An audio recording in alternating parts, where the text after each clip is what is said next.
ಎಲ್ಲ ಆತ್ಮ ಬಂಧುಗಳಿಗೂ ನಮಸ್ಕಾರ. ಮೊದಲು ಮಹಾವತಾರ್ ಬಾಬಾಜಿಯವರಿಗೆ ವಂದಿಸುತ್ತಾ, ನಂತರ ನಮಗೆ ಧ್ಯಾನ ಹಾಗೂ ಸ್ವಾಧ್ಯಾಯದ ಪರಿಕಲ್ಪನೆಯನ್ನು ಜಗತ್ತಿಗೆ ಪರಿಚಯಿಸಿದ ಡಾಕ್ಟರ್ ಸುಭಾಷ್ ಪತ್ರಿಜಿ ಅವರಿಗೆ ವಂದಿಸುತ್ತಾ, ನಂತರದಲ್ಲಿ ನಮಗೆ ಈ ವೇದಿಕೆ ಮಹಾವತಾರ್ ವೇದಿಕೆಯನ್ನು ಕಲ್ಪಿಸಿಕೊಟ್ಟು ನಮಗೆಲ್ಲರಿಗೂ ಧ್ಯಾನ ಮತ್ತು ಸ್ವಾಧ್ಯಾಯವನ್ನು ಮಾಡಿಸ್ತಕ್ಕಂತಹ ಮಹಾವತಾರ್ ಫೌಂಡೇಶನ್ ಸಂಸ್ಥಾಪಕರು ಆದ ಡಾಕ್ಟರ್ ರಂಗನಾಥ್ ಗುರುಜಿ ಅವರಿಗೆ ನಮಿಸುತ್ತಾ ಈ ದಿನದ ಕಾರ್ಯಕ್ರಮವನ್ನು ಮುಂದುವರಿಸೋಣ. ಈ ದಿನ ವಿಶೇಷ ಕಾರ್ಯಕ್ರಮವಾಗಿರುತ್ತದೆ. ಈ ದಿನದ ಕಾರ್ಯಕ್ರಮದಲ್ಲಿ ಎಲ್ಲರೂ ತಮ್ಮ ತಮ್ಮ ತಿಳಿದಿರ್ತಕ್ಕಂತಹ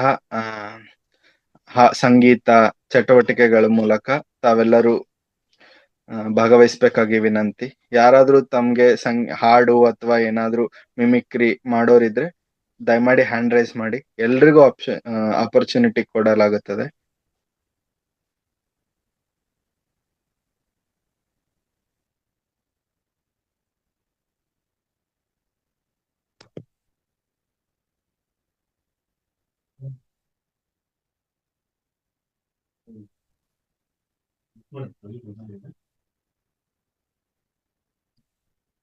ಶ್ಯಾಮಲಾ ಮ್ಯಾಮ್ ಹ್ಯಾಂಡ್ ರೈಸ್ ಮಾಡಿದ್ದಾರೆ. ನಮಸ್ತೆ ಸರ್. ನಮಸ್ತೆ ಮೇಡಮ್. ನಮಸ್ತೆ. ಹೇಳಿ ಮೇಡಮ್. ಹಾಡು ಹೇಳ? ಹೇಳಿ ಮ್ಯಾಮ್, ಹಾಡು ಹೇಳಿ. ಗುಮ್ಮನ ಕರೆಯದಿರೇ ಅಮ್ಮ ನೀವು, ಗುಮ್ಮನ ಕರೆಯದಿರೇ ಸುಮ್ಮನೆ ಹಿಂದೇನು ಅಮ್ಮಿಯ ಬೇಡೇನು ಮಮ್ಮುಣುತ್ತೇನೆ ಅಮ್ಮ ಅಳುವುದಿಲ್ಲ. ಗುಮ್ಮನ ಕರೆಯದಿರೇ ಅಮ್ಮ ನೀನು, ಗುಮ್ಮನ ಕರೆಯದಿರೇ. ಮಗನ ಮಾತನ್ನು ಅಲ್ಲಿಗೆ ಹೋಗೆ ಕಣೆ ಅಮ್ಮ ನಾನು ಆವಿನೊಳಾಡೆ ಕಣೆ, ಆವಿನ ಮೊಲೆಯೂಡೆ ಕರುಗಳ ಬಿಡೆ ನೋಡೆ ದೇವರಂತೆ ಬಂದು ತಾವಿಲ್ಲಿ ಕೂಡುವೆ. ಗುಮ್ಮನ ಕರೆಯದಿರೇ ಅಮ್ಮ ನೀನು, ಗುಮ್ಮನ ಕರೆಯದಿರೇ. ಮಗನ ಮಾತನ್ನು ಕೇಳುತ್ತಾ ಗೋಪಿ ದೇವಿ ಮುಗುಳು ನಗೆಯ ನಗುತ್ತಾ, ಮಗನ ಮಾತನ್ನು ಕೇಳುತ್ತಾ ಗೋಪಿ ದೇವಿ ಮುಗುಳು ನಗೆಯ ನಗುತ್ತಾ, ಜಗದೊಡೆಯನ ಶ್ರೀ ಪುರಂದರ ವಿಠಲನ ಬಿಗಿದಪ್ಪಿಕೊಂಡಳು ಮೋಹದಿಂದ.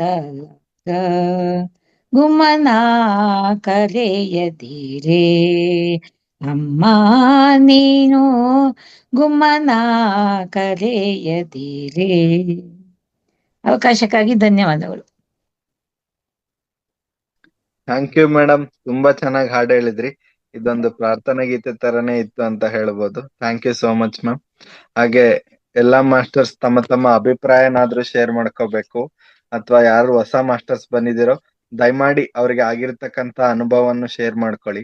ಹಾಗೆ ಯಾವುದೇ ಮಾಸ್ಟರ್ಸ್ ತಮ್ಮ ಅಭಿಪ್ರಾಯ ಅಥವಾ ಏನೇ ಇದ್ರು ಶೇರ್ ಮಾಡ್ಕೋಬಹುದು, ಅಥವಾ ನಿಮಗೆ ಬರ್ತಕ್ಕಂತ ಹಾಡು ಯಾವ್ದ್ರನ್ನೆಲ್ಲಾದ್ರೂ ಹೇಳ್ಬೋದು. ನಾಗರತ್ನ ಮೇಡಮ್, ನಿಮ್ಗೆ ಅನ್ಮ್ಯೂಟ್ ಕೊಟ್ಟಿದ್ದೇನೆ. ನಮಸ್ತೆ. ನಮಸ್ತೆ ಮೇಡಮ್. ನಮಸ್ತೆ. ಪ್ರಾಬ್ಲಮ್ ಆಯ್ತು, ಸ್ಕ್ರೀನೇ ಕಾಣ್ತಾ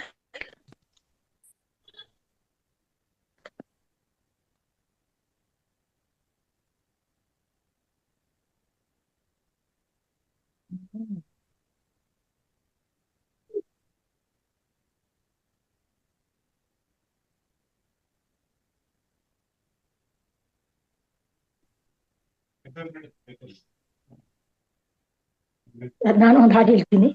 ಕೇಳಿಸ್ತದೆ ಹಾ ಸರ್? ಹೇಳಿ ಮೇಡಮ್. ಹಾ ಕೇಳಿಸ್ತಾ ಇದೆ ಏನೋ ಮೇಡಮ್, ಹೇಳಿ. ಪ್ರಾಬ್ಲಮ್ ಆಯ್ತು ಇಲ್ಲ ಇಲ್ಲ ಅನ್ಸುತ್ತೆ. ಇಲ್ಲ, ಕರೆಕ್ಟ್ ಇದೆ, ಮಾತಾಡಿ. ಯಾರಿಗೆ ಯಾರುಂಟು ಎರವಿನ ಸಂಸಾರ, ಯಾರಿಗೆ ಯಾರುಂಟು. ಕೇಳಿಸ್ತದೆಯಾ ಸರ್? ಆಯ್ತಾಯ್ತು. ಕೇಳಿಸ್ತಾ ಇದೆ, ಹೇಳಿ.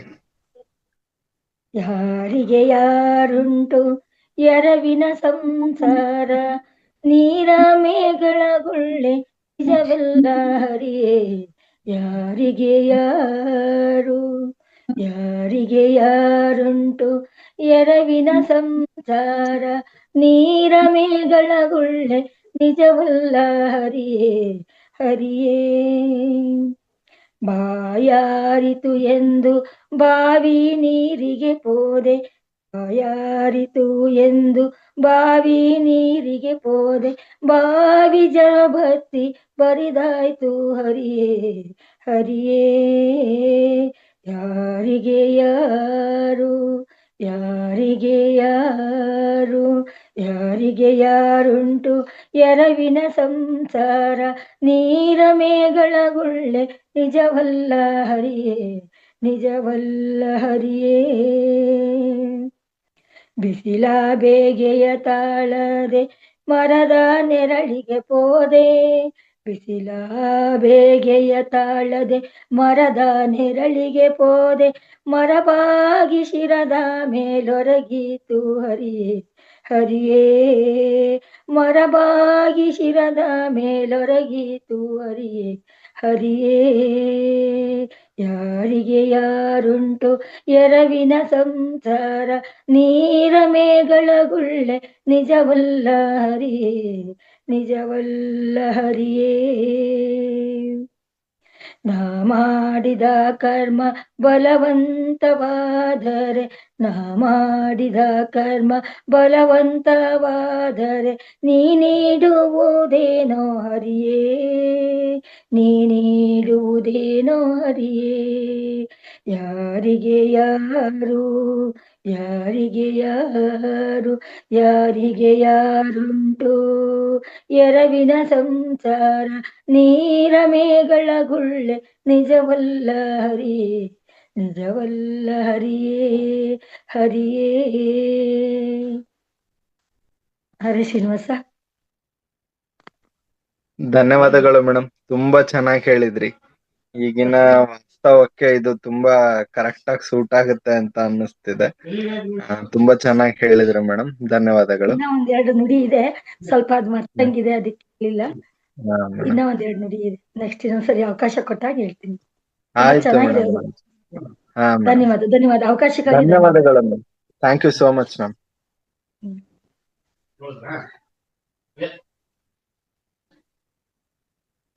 ಸುಧಾ ಮೇಡಮ್, ಅನ್ಮ್ಯೂಟ್ ಮಾಡ್ಕೊಳ್ಳಿ. ಸಣ್ಣ ಮಾಡಿ ಸಣ್ಣ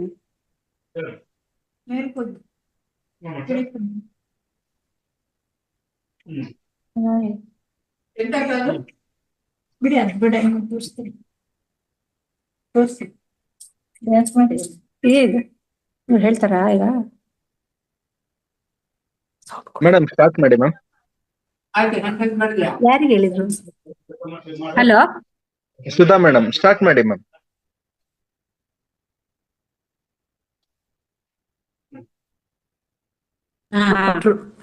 ಹೇಳಿ. ಒಂದ್ ನಿಮಿಷ. ಸುಧಾ ಮೇಡಮ್ ಅಲ್ಲ, ನಾನ್ ಗಿರಿಜಾಂಬ ಹೇಳ್ತಾ ಇದ್ದೀನಿ. ಓಕೆ ಮೇಡಮ್, ಓಕೆ ಹೇಳಿ. ಬಾಗಿಲನು ತೆರೆದು ಸೇವೆಯನು ಕೊಡು ಹರಿಯೇ, ಕೂಗಿದರು ಧ್ವನಿ ಕೇಳಲಿಲ್ಲವೇ ನರಹರಿಯೇ. ಬಾಗಿಲನು ತೆರೆದು ಪರಮ ಪದದೊಳಗೆ ವಿಷಧರನ ತಲ್ಪದಲ್ಲಿ ಸಿರಿ ಸಹಿತ ಕ್ಷೀರವಾರಿ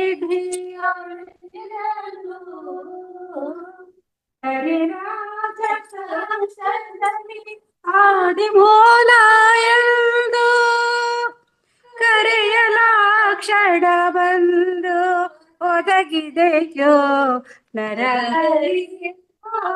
ಬಾಗಿಲನು ತೆರೆದು ಕಡುಕೋಪದಿಂಕಳನು ಕಡುಗವನೆ ಪಿಡಿದು ಎನ್ನೊಡೆಯ ಎಲ್ಲಿಹನು ಎಂದು ನೋಡಿಯೇ ದೃಢ ಭಕ್ತಿಯಲ್ಲಿ ಶಿಶುವು ಬಿಡದೆ ನಿನ್ನನ್ನು ಭಜಿಸೆ ಸಡಗರದಿ ಕಂಬದಿಂದೊರೆದೆ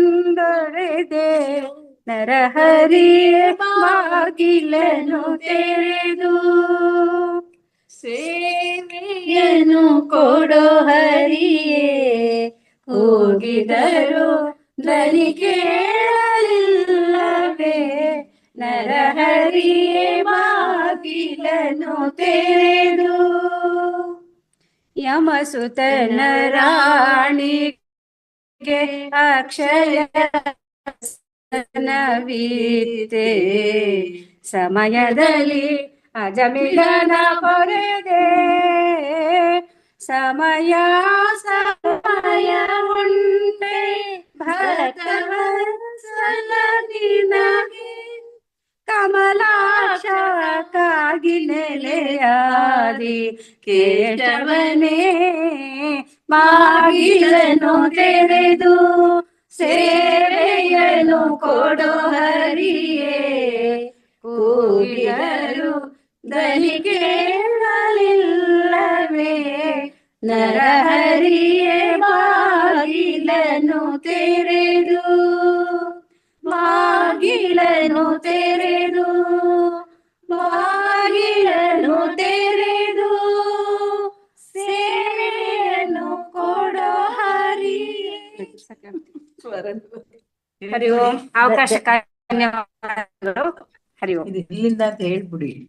ನಾವೆಲ್ಲ ಇಲ್ಲಿದ್ದೀವಿ ವೈಟ್ ಫೀಲ್ಡ್ ಅಲ್ಲಿ ಎಲ್ಲಾ ಮಾಸ್ಟರ್ಸ್ ಒಂದೇ ಕಡೆ ಶ್ರೀರಾಮ ನೋಡಿ ಮಂದಿರದಲ್ಲಿ ಹಾಲ್ಟ್ ಖುಷಿ ಬಂದಿವಿ. ಆಯ್ತು. ಎಲ್ಲ ಇದ್ದೀವಿ ಇಲ್ಲಿ. ಎಲ್ಲ ನಮ್ಮ ವೇದಿಕೆ ಹಿರಿಯ ಮಾಸ್ಟರ್ಸ್ ಒಂದತ್ರನೇ ಸೇರಿದ್ದಾರೆ ಅಂತ ಕಾಣಿಸ್ತಿದೆ. ತುಂಬಾ ಜನ ಇದ್ದೀವಿ ಎಲ್ಲ ಇಲ್ಲಿ. ಇನ್ನು ಸ್ವಲ್ಪ ಜನ ಹೊರಗಡೆ ಹೋಗಿದ್ದಾರೆ. ಎಲ್ರಿಗೂ ಒಂದೇ ವೇದಿಕೆಯಲ್ಲಿ ಇವತ್ತು ನೋಡ್ತಾ ಇರೋದು ತುಂಬಾ ಖುಷಿಯಾದ ವಿಚಾರ ಇದು. Madam, Shashikala madam, Sudha ma'am, Jagadamba ma'am ಎಲ್ಲರೂ ಇಲ್ಲೇ ಇದ್ದಾರೆ. ಎಸ್ ಮಾಸ್ಟರ್, ಹೇಗಿತ್ತು ಇವತ್ತ ಮಹತಾರ್ ಫೌಂಡೇಶನ್ ಎಂಬ ವೇದಿಕೆಯಲ್ಲಿ? ಸೂಪರ್ ಆಗಿತ್ತು. ಸೂಪರ್ ಆಗಿತ್ತು. Okay ma'am. ನಮ್ಮನ್ನೆಲ್ಲ ನೋಡಿದ್ರೆ ಗೊತ್ತಾಗ್ತಿಲ್ಲ, ಬೆಳಗ್ಗೆಯಿಂದ ಒಣ ಮುಖ ಹೆಂಗ್ ಕೂತಿದೀವಿ. ಬೆಳಗ್ಗೆಯಿಂದ ಒಣಗೋಗಿರೋ ಮುಖಗಳ ಹೆಂಗ್ ಕೂತಿದೀವಿ.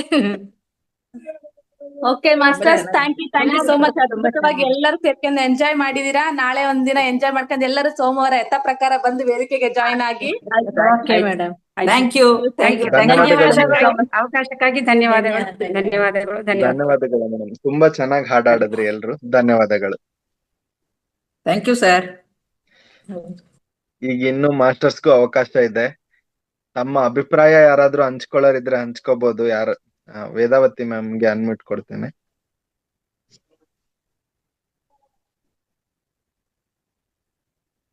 ವೇದಾವತಿ ಮೇಡಮ್ ನಮಸ್ಕಾರ, ಮಾತಾಡಿ. ನಮಸ್ತೆ ರಘು. ನಮಸ್ತೆ ಮೇಡಮ್. ವೇದಿಕೆಯಲ್ಲಿರುವ ಎಲ್ಲ ಮಾಸ್ಟರ್ಸ್ಗೂ ನಮಸ್ತೆ. ಈಗ 15ನೇ ತಾರೀಕಿಂದ ಧನುರ್ಮಾಸ ಬರ್ತಿದೆ. ಸೊ ಈ ಧನುರ್ಮಾಸದ ಪ್ರಯುಕ್ತ ನಾನೊಂದು ಸಣ್ಣ ಮಾಹಿತಿ ಕೊಡೋದಕ್ಕೆ ಇಷ್ಟಪಡ್ತೀನಿ. ಆಯ್ತು ಮೇಡಮ್. ಓಕೆ ಮೇಡಮ್, ಕೊಡಿ. ಓಕೆ. ಓಂ ನಮಃ ಶಿವ. ಮಹಾಶಿವ ಮಹಾವಿಷ್ಣುವಿನ ಪುಣ್ಯಶ್ರವಣ ಮತ್ತು ಅರಳಿ ಮರಕ್ಕೆ ಶನಿವಾರ ಮಾತ್ರ ಪೂಜೆ ಯಾಕೆ? ಒಮ್ಮೆ ಕಾರ್ತವೀರ್ಯಾರ್ಜುನ ಶಿವ ಮಹಿಮೆಯನ್ನು ಕುರಿತು ಹೇಳುತ್ತಾ, ಹಿಂದೆ ಶ್ರೀರಾಮನು ರಾವಣನನ್ನು ಸಂಹರಿಸುವುದಕ್ಕಾಗಿ ಸಮುದ್ರದ ಮೇಲೆ ಸೇತುವೆಯನ್ನು ಕಟ್ಟಿದ ಸ್ಥಳದಲ್ಲಿ ಶಿವಲಿಂಗವನ್ನು ಪ್ರತಿಷ್ಠಾಪನೆ ಮಾಡಿ ಶಿವನನ್ನು ಭಕ್ತಿಯಿಂದ ಆರಾಧಿಸಿ ಧ್ಯಾನಿಸಿ ಸಮುದ್ರವನ್ನು ದಾಟಿ ರಾವಣನನ್ನು ಸಂಹರಿಸಿದನು. ಇದೇ ರೀತಿ ಹನುಮಂತನು ಸಮುದ್ರ ಲಂಘನ ಮಾಡುವಾಗ ಶಿವನನ್ನು ಭಕ್ತಿಯಿಂದ ಧ್ಯಾನಿಸಿ ಶ್ರೀರಾಮನಿಗೆ ನಮಸ್ಕರಿಸಿ ಮಹಾಬಲವನ್ನು ಸಂಪಾದಿಸಿ ಸಮುದ್ರವನ್ನು ದಾಟಿದನು. ಅರ್ಜುನನು ಯುದ್ಧದ ರಣರಂಗಕ್ಕೆ ಪ್ರವೇಶ ಮಾಡುವ ಮೊದಲು ಕೃಷ್ಣನ ಸಲಹೆಯಂತೆ ಶಿವನನ್ನು ಶ್ರದ್ಧಾಭಕ್ತಿಯಿಂದ ಪೂಜಿಸಿ ಧ್ಯಾನಿಸಿ ಯುದ್ಧರಂಗ ಪ್ರವೇಶ ಮಾಡಿದನು.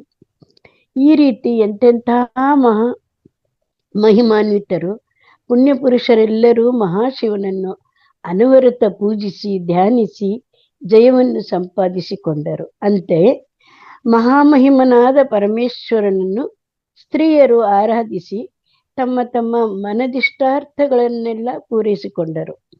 ಆದುದರಿಂದ ಪೂಜೆಗಳಲ್ಲೆಲ್ಲ ಮಹಾಶಿವನ ಪೂಜೆ ಪರಮ ಪವಿತ್ರವಾದದ್ದು, ಪುಣ್ಯಪ್ರದವಾದದ್ದು ಆಗಿದೆ. ಹಾಗೆ ಗಂಗಾ ನದಿಯು ಪವಿತ್ರವಾದದ್ದು. ಹೇಗೆಂದರೆ ವಿಷ್ಣುವಿನ ಪಾದದಿಂದ ಜನಿಸಿ ಶಿವನ ಶಿರಸ್ಸಿನಿಂದ ಪ್ರಹರಿಸುತ್ತಾಳೆ. ಆದ್ದರಿಂದ ಗಂಗೆಯಲ್ಲಿ ಸ್ನಾನ ಮಾಡಿದರೆ ಸರ್ವ ಪಾಪಗಳು ನಶಿಸಿ ಹೋಗುತ್ತವೆ. ಒಂದು ವೇಳೆ ಗಂಗಾ ನದಿ ಅಲ್ಲದಿದ್ದರೂ ಯಾವುದೇ ನೀರನ್ನು ಗಂಗಾ ಗಂಗಾ ಗಂಗಾ ಎಂದು 3 ಬಾರಿ ಹೇಳಿ ಪ್ರೋಕ್ಷಿಸಿಕೊಂಡರೆ ಗಂಗಾ ಜಲಕ್ಕೆ ಸಮಾನವಾಗುತ್ತದೆ. ಗಂಗಾ ಜಲದಲ್ಲಿ ಸಾಕ್ಷಾತ್ ವಿಷ್ಣು ಸಾನ್ನಿಧ್ಯ ಇರುತ್ತದೆ.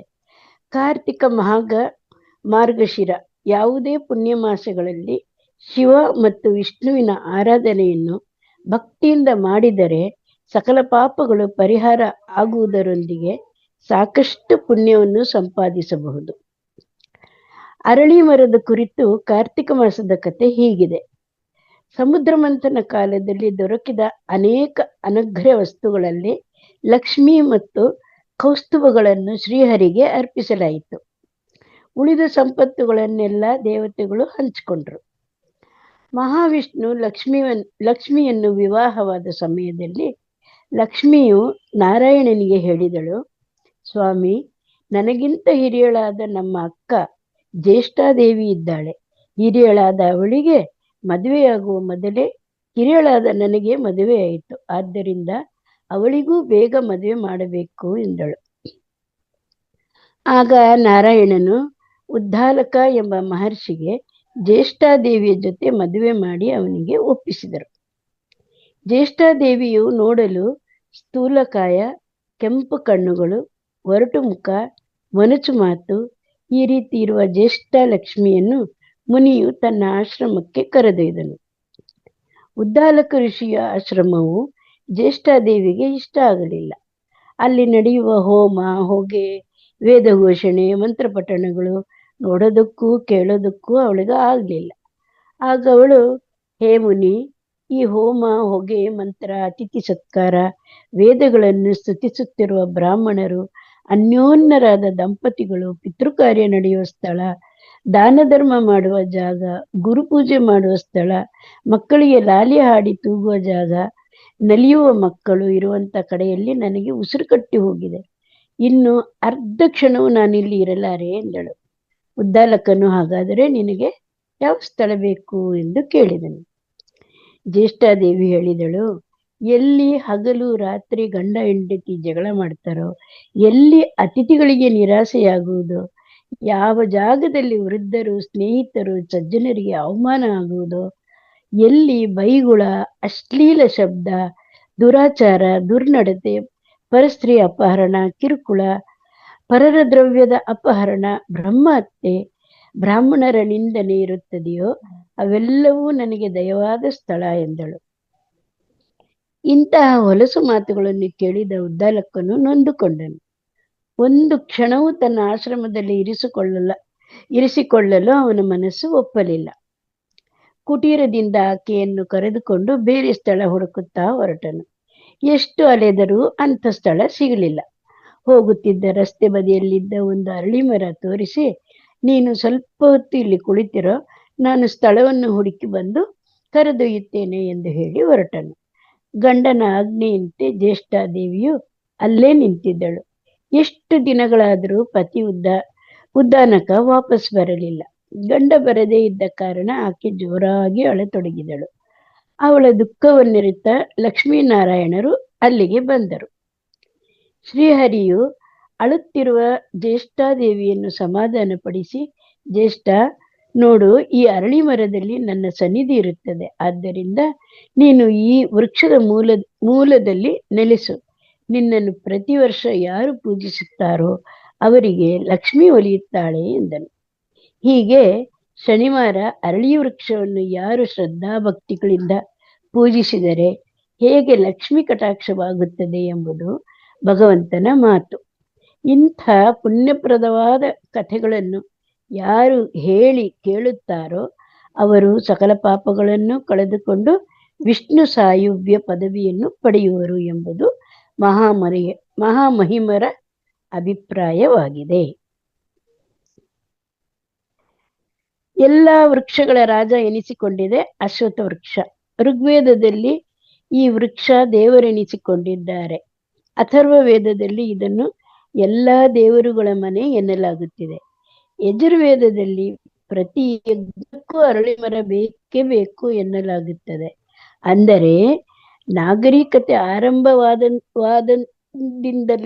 ದಿನದಿಂದಲೂ ಅರಳಿ ಮರಕ್ಕೆ ಇದಕ್ಕೆ ವಾಸುದೇವ, ಚೈತನ್ಯ, ವಿಶ್ವವೃಕ್ಷ ಎಂಬ ಹೆಸರಿನಿಂದಲೂ ಕರೆಯಲಾಗುತ್ತದೆ. ಹಿಂದೂ, ಜೈನ, ಬೌದ್ಧರೆಲ್ಲರೂ ಈ ಮರದ ಮೇಲೆ ಧಾರ್ಮಿಕ ನಂಬಿಕೆಗಳನ್ನು ಇಟ್ಟಿದ್ದಾರೆ.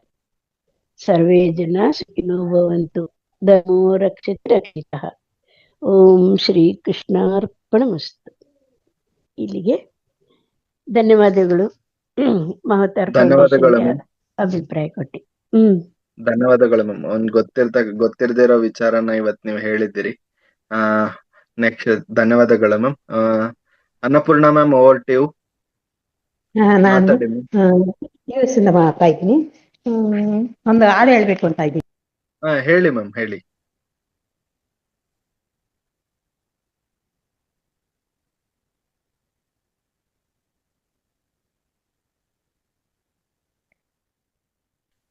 ಅನ್ಮ್ಯೂಟ್ ಮಾಡ್ಕೊಳ್ಳಿ ಮ್ಯಾಮ್. ಮಾಡ್ಕೊಂಡಿದ್ದೀನಿ. ಕೇಳಿಸ್ತಾಯ್ತಾ? ಕೇಳಿಸ್ತಾ ಇದೆ ಮ್ಯಾಮ್. ಜನ್ಮಜ ದುಃಖ ವಿನಾಶಕಲಿಂಗಂ ತತ್ಪ್ರಣಮಾಮಿ ಸದಾ ಶಿವಲಿಂಗಂ. ದೇವಮುನಿ ಪ್ರವರಾರ್ಚಿತಲಿಂಗಂ ಕಾಮದಹನ ಕರುಣಾಕರಲಿಂಗಂ. ರಾವಣದರ್ಪ ವಿನಾಶನಲಿಂಗಂ ತತ್ಪ್ರಣಮಾಮಿ ಸದಾ ಶಿವಲಿಂಗಂ. ಸರ್ವಸುಗಂಧ ಸುಲೇಪಿತಲಿಂಗಂ ಬುದ್ಧಿವಿವರ್ಧನ ಕಾರಣಲಿಂಗಂ. ಸಿದ್ಧಸುರಾಸುರವಂದಿತಲಿಂಗಂ ತತ್ಪ್ರಣಮಾಮಿ ಸದಾ ಶಿವಲಿಂಗಂ. ಕನಕಮಹಾಮಣಿಭೂಷಿತಲಿಂಗಂ ಪಣಿಪತಿವೇಷ್ಟಿತಶೋಭಿತಲಿಂಗಂ. ದಕ್ಷಸುಯಜ್ಞವಿನಾಶನಲಿಂಗಂ ತತ್ಪ್ರಣಮಾಮಿ ಸದಾ ಶಿವಲಿಂಗಂ. ಕುಂಕುಮಚಂದನಲೇಪಿತಲಿಂಗಂ ಪಂಕಜಹಾರ ಸುಶೋಭಿತಲಿಂಗಂ. ಸಂಚಿತ ಪಾಪ ವಿನಾಶನಲಿಂಗಂ ತತ್ಪ್ರಣಮಾಮಿ ಸದಾ ಶಿವಲಿಂಗಂ. ದೇವಗಣಾರ್ಚಿತ ಸೇವಿತಲಿಂಗಂ ಭಾವೈರ್ಭಕ್ತಿ ಪಿರೇವಚಲಿಂಗಂ. ದಿನಕರ ಕೋಟಿ ಪ್ರಭಾಕರಲಿಂಗಂ ತತ್ಪ್ರಣಮಾಮಿ ಸದಾ ಶಿವಲಿಂಗಂ. ಅಷ್ಟದಳೋಪರಿವೇಷ್ಟಿತಲಿಂಗಂ ಸರ್ವಸಮುದ್ಭವ ಕಾರಣಲಿಂಗಂ.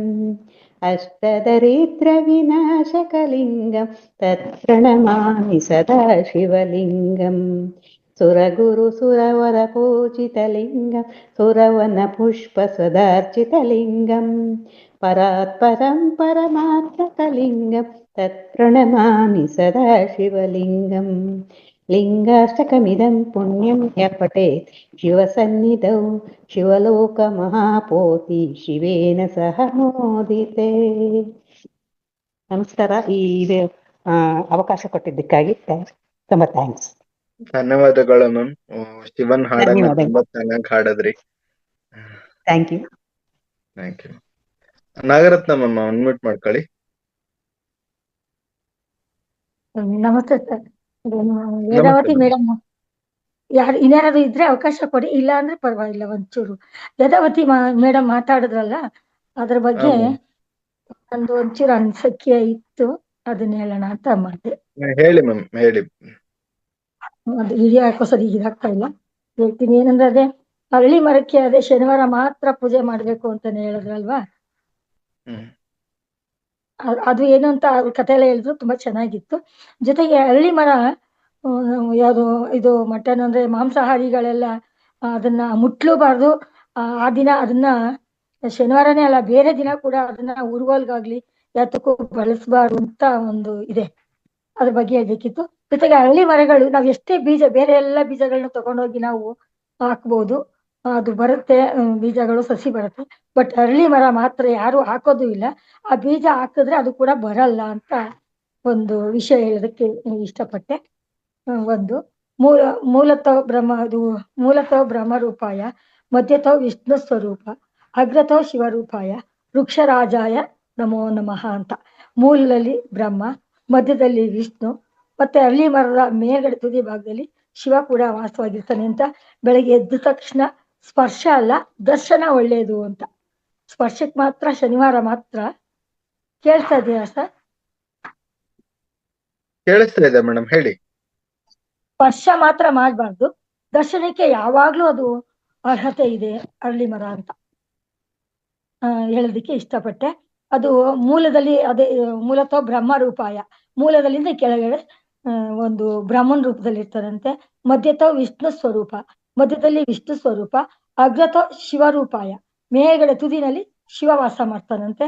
ಅದರಿಂದ ಬ್ರಹ್ಮ ವಿಷ್ಣು 3 ಜನ ವಾಸ ಮಾಡುವಂತ ಒಂದು ವೃಕ್ಷನ ನಾವು ಬೆಳಗ್ಗೆ ಎದ್ದು ಪ್ರಾತಃ ದರ್ಶನ ದಿವಾಕರಂ ಅಂತ ನಾವು ಸೂರ್ಯನಿಗೆ ಹೇಳ್ತೀವಲ್ಲ, ಅಂದ್ರೆ ಸೂರ್ಯಂದು ಒಂದು ಮಂತ್ರ ಇದೆ. ಅದೇ ತರ ಹಳ್ಳಿ ಮರಕ್ಕೆ ದಿನಾ ನೋಡೋದ್ರಿಂದ ತುಂಬಾನೇ ಒಳ್ಳೇದು. ಜೊತೆಗೆ ಅದ್ರಲ್ಲಿ ಗಾಳಿ ತುಂಬಾ ಇರೋದ್ರಿಂದ ಹಳ್ಳಿ ಮರದಲ್ಲಿ ಆಮ್ಲಜನಕ ತುಂಬಾ ಸಿಗುತ್ತೆ. ಅದಕ್ಕೆ ಹಳ್ಳಿ ಕಟ್ಟೆ ಮೀಟಿಂಗು, ಹಳ್ಳಿ ಕಟ್ಟೆ ಹತ್ರ ಜನಗಳೆಲ್ಲ ಹೋಗಿ ಕೂತ್ಕೊಳ್ಳೋದು ಅಂತ ಇರುತ್ತೆ.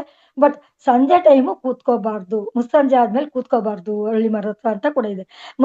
ಮಧ್ಯಾಹ್ನದಲ್ಲಿ ಹೆಚ್ಚು ಕೂತ್ಕೊಳ್ಳಲ್ಲ, ಯಾಕೆಂದ್ರೆ ಪಕ್ಷಿಗಳು ಒಂದು. ಜೊತೆಗೆ ಅದ್ರ ಬೀಜ ಯಾವ ರೀತಿ ಹುಟ್ಟುತ್ತೆ ಅಂತಂದ್ರೆ ಕಾಗೆಗಳಿಲ್ಲ ಅಂತಂದ್ರೆ ಹಳ್ಳಿ ಮರನೇ ಇರಲ್ವಂತೆ.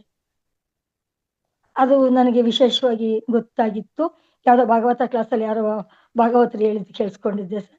ಆದ್ರಿಂದ ನಾನು ಸ್ವಲ್ಪ ಇದ್ರ ಬಗ್ಗೆ ಮಾಹಿತಿ ಹೇಳೋಣ ಅಂತ ಹೇಳಿದೆ ಅಷ್ಟೇನೆ. ಕರೆಕ್ಟ್. ಅದೇ ಹೇಳಕ್ ಹೊರಟೆ, ಕಾಗೆ ಪಿಯಿಂದನೇ ಅರಳಿ ಮರ ಬೆಳೆಯೋದೆ, ಹುಟ್ಟೋದಂತೆ. ಹೌದು. ಅದೇ ಆಮೇಲೆ ಅದು ರಾಹುಗೆ ಸಮಾನವಾಗಿರುವಂತ ಗಿಡ ಕೂಡ. ರಾಹು ದೋಷ ಇದ್ದವ್ರ ಮನೆಯಲ್ಲಿ ಅದು ಹಳ್ಳಿದು ಸಣ್ಣ ಸಣ್ಣದೆಲ್ಲ ಹುಟ್ಟುತ್ತಲ್ಲ, ಕಾಗೆಗಳು ತಂದು ಅದು ಹೆಚ್ಚು ಹಾಕೋದೇನ ಇರುತ್ತಲ್ಲ, ಅದರಿಂದ ಅದು ಹುಟ್ಟುತ್ತೆ. ಬಟ್ ರಾಹು ದೋಷ ಇರೋರ್ ಮನೇಲೆ ಜಾಸ್ತಿ ಅದು ಹುಟ್ಟೋದು. ಒಂದ್ ಟ್ಯಾಂಕ್ ಪಕ್ಕನೋ ಒಂದು ಮನೆ ಗೋಡೆಗಳ ಪಕ್ಕ ಎಲ್ಲ ಹುಟ್ಟುತ್ತಲ್ಲ, ಅದು ಹುಟ್ಟಿದಾಗ ಅದನ್ನ ರಾಹು ದೋಷ ಇರೋರ್ ಮನೆಗೆ ಮಾತ್ರ ಅದು ಹುಟ್ಟುತ್ತೆ ಅಂತ ಕೂಡ ಅಂತಾರೆ. ಅದನ್ನ ವಿಸರ್ಜನೆ ಮಾಡಿ ರಾಹು ಶಾಂತಿ ಮಾಡಿಸ್ಬೇಕು. ಅಥವಾ ಅದು ತೆಗ್ದಾಕ ತಕ್ಷಣ ಒಂಚೂರು ಆ ಮರಕ್ಕೆ ಹಾಲು ಹಾಕ್ಬಿಟ್ಟು ತೆಗ್ದಾಕ್ಬೇಕು. ಆತರ ಜ್ಯೋತಿಷ್ಯರುಗಳೆಲ್ಲ ಹೇಳೋದು. ಏನೋ ಒಂದು ಪೂಜೆ ಮಾಡಿ ತೆಗಿಬೇಕು ಅಂತ ಹೇಳ್ತಾರೆ. ಅಲ್ಲಿ ಅಕಸ್ಮಾತ್ ತೆಗೆದು ಅದಕ್ಕೊಂದು ಶಾಂತಿ ಅದಿರುತ್ತೆ. ಅದು ಯಾಕೆಂದ್ರೆ ಬ್ರಹ್ಮ ವಿಷ್ಣು ಮಹೇಶ್ವರ 3 ವಾಸ ಮಾಡುವಂತ ವೃಕ್ಷ ಅದು. ಅದ್ರದ್ದು ದೋಷ ನಮಗ್ ಬರುತ್ತೆ ಅಂತ, ಬ್ರಹ್ಮಹತ್ಯ ದೋಷ ಅಂತೆಲ್ಲ ಹೇಳ್ತಾರೆ. ಆಮೇಲೆ ಮನೆ ಅಕ್ಕಪಕ್ಕ ಮನೆ ಕಾಂಪೌಂಡ್ ಅಲ್ಲಿ ಅದು ಬೆಳಿಬಾರ್ದು ಅಂತಾರೆ. ಅದಕ್ಕೆ ಅದು ಏನೋ ದೋಷ ಇದ್ದಾಗ್ಲೇ ಅದು ಬರೋದು ಅಂತಾರೆ. ಬಟ್ ಅದು ದೇವತಾ ವೃಕ್ಷ ಇರಬಹುದು. ಆಮೇಲೆ ಏನ್ ಗೊತ್ತಾ, ಇದು ದೇವತಾ ವೃಕ್ಷ ಅಂದ್ರೆ ಅದಕ್ಕೆಲ್ಲ ಒಂದು ದೀಕ್ಷೆ ಅಂತ ಮಾಡಿದಾಗ ಮಾತ್ರ ಯಾವುದೇ ವೃಕ್ಷಗಳು ಅದು ದೇವತೆಗಳು ಸಮಾನ ಆಗೋದು. ಅದಕ್ ಮೊದ್ಲೇ ಅದು ಒಂದು ಸಸ್ಯನೇ ಅಥವಾ ಮರನೇ ಏನೋ ಒಂದಾಗಿರುತ್ತೆ. ಈ ಬೇವು ಮತ್ತೆ ಅರಳಿ ಆಲ ಇದೆಲ್ಲ ಏನೋ ಅಂದ್ರೆ ನಾವು ದೀಕ್ಷೆ ಅಂತ. ಈಗ ಒಂದ್ ಮಗುಗೆ 12 ವರ್ಷಕ್ಕೆ 5 ವರ್ಷಕ್ಕೆ ನಾವು ಒಂದು ಸಂಸ್ಕೃತಿ ಇದೆಲ್ಲ ಮಾಡ್ತೀವಲ್ಲ, ಅದೇ ತರ ಅದಕ್ಕೂ ಕೂಡ ಮಾಡಿಸಿದಾಗ ಅದು ಪೂಜನೀಯವಾಗುತ್ತೆ. ಅದಕ್ ಮೊದ್ಲೇ ಮಾಮೂಲಿ ಮರ ಆಗಿರುತ್ತೆ. ಬೇವಿನ ಮರ ಕಾಳಿಕಾ ದೇವಿಗೆ ಒಂದು ವೃಕ್ಷ ಅಂತ ಅಂತಾರೆ. ಅದೆಲ್ಲ ಅನ್ಕೊಂಡ್ರೆ ಅದಕ್ಕೆ ಇಷ್ಟು ವರ್ಷ ಅಂತ ಬೆಳೆಸಿ ಅದಕ್ಕೆ ಒಂದು ಪೂಜೆ ಎಲ್ಲ ಮಾಡಿಸ್ತಾರೆ. ಅದು ಹೋಮ ಶಾಂತಿ ಎಲ್ಲ ಇಡ್ಸಿ ಆ ಮರದ ಹತ್ರನೇ ಮಾಡಿಸಿದಾಗ ಮಾತ್ರ ಅದು ದೈವಿ ವೃಕ್ಷ ಆಗುತ್ತೆ. ಬಿಲ್ಪತ್ರೆ ಮರ ಕೂಡ ಇಲ್ಲ ಅಂದ್ರೆ ಆ ತರದ ಆಗಿರೋ ಮರದಲ್ಲಿ ಬಿಲ್ಪತ್ರೆ ಬಿಡಿಸುವಂಗಿಲ್ಲ, ಬಿಲ್ಪತ್ರೆ ಬಿಡಿಸ್ಕೋಬಾರ್ದು, ದೀಕ್ಷೆ ಆಗಿರುತ್ತೆ ಅಂತ. ಆ ಮರಕ್ಕೆ ಪೂಜೆ ಮಾತ್ರ ಮಾಡ್ಬೇಕು, ಅದ್ರಲ್ಲಿ ಪತ್ರೆ ಬಿಡಿಸ್ಬಾರ್ದು, ಅದನ್ನ ತರಿಬಾರ್ದು, ಆ ತರ ಇರುತ್ತೆ. ಈ ಬೇರೆ ಎಲ್ಲ ವೃಕ್ಷಗಳು ಬೇಕಾದ್ರೆ ತಗೋಬಹುದು. ಅದ್ರ ಬಗ್ಗೆ ಆಧ್ಯಾತ್ಮದಲ್ಲಿ ಅದ್ರ ಹೇಳ್ತಾರೆ, ಅದಕ್ಕೆ ಅದನ್ನ ಹೇಳ್ದೆ.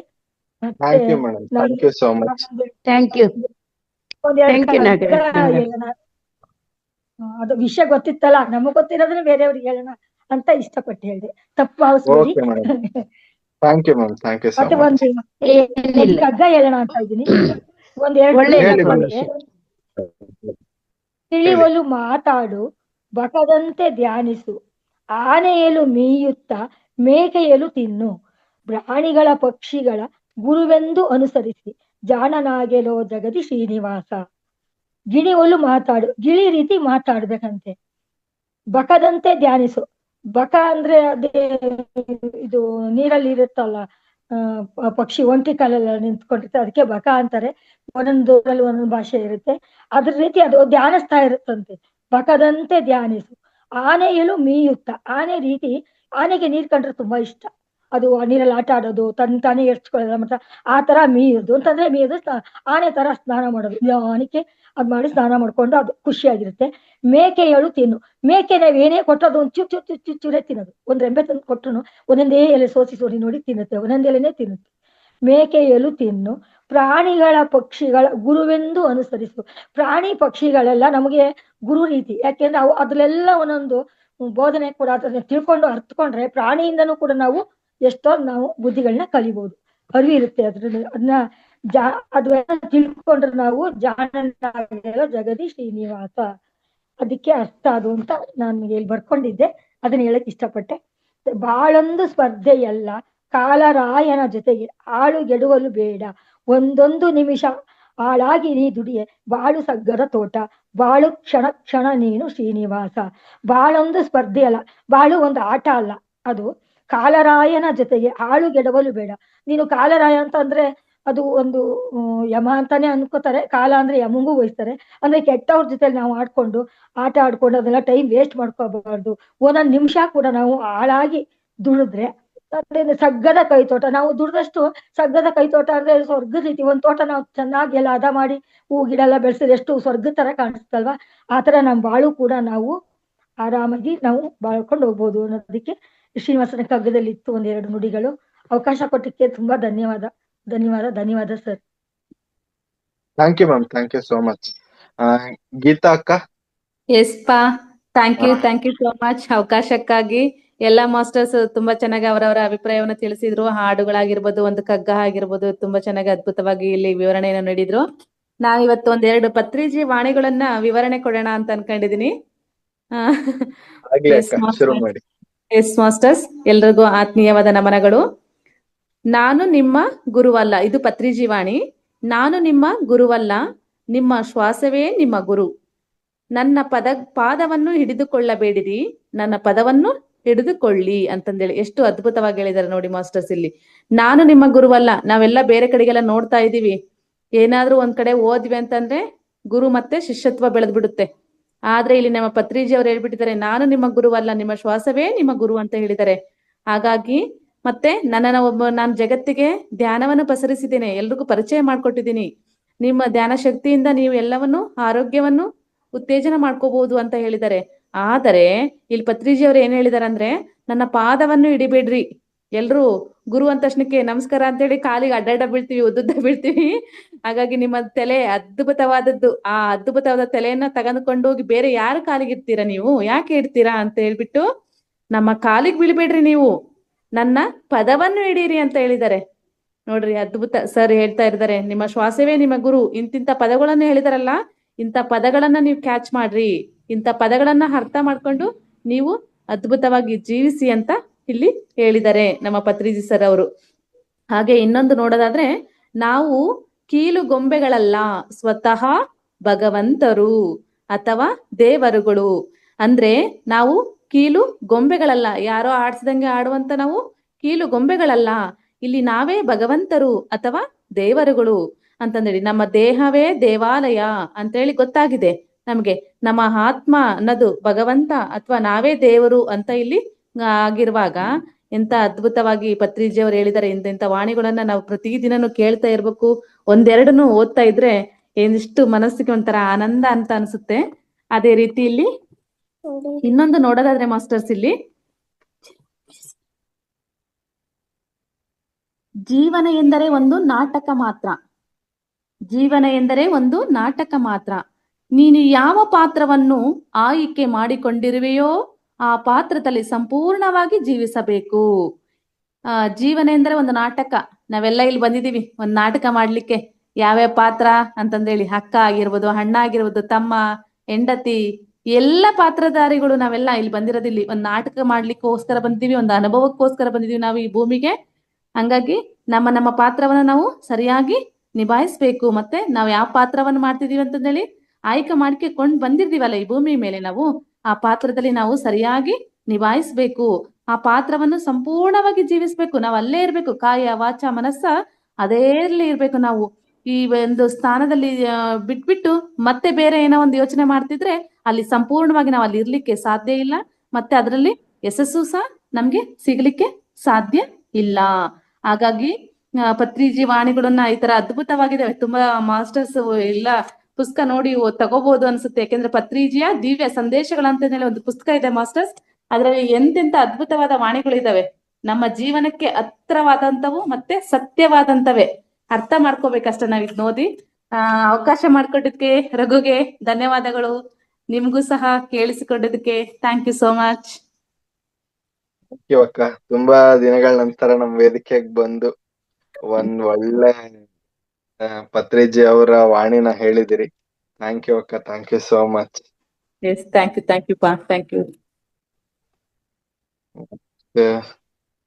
ನಂದಾ ಮ್ಯಾಮ್ ಇದ್ದೀರಾ?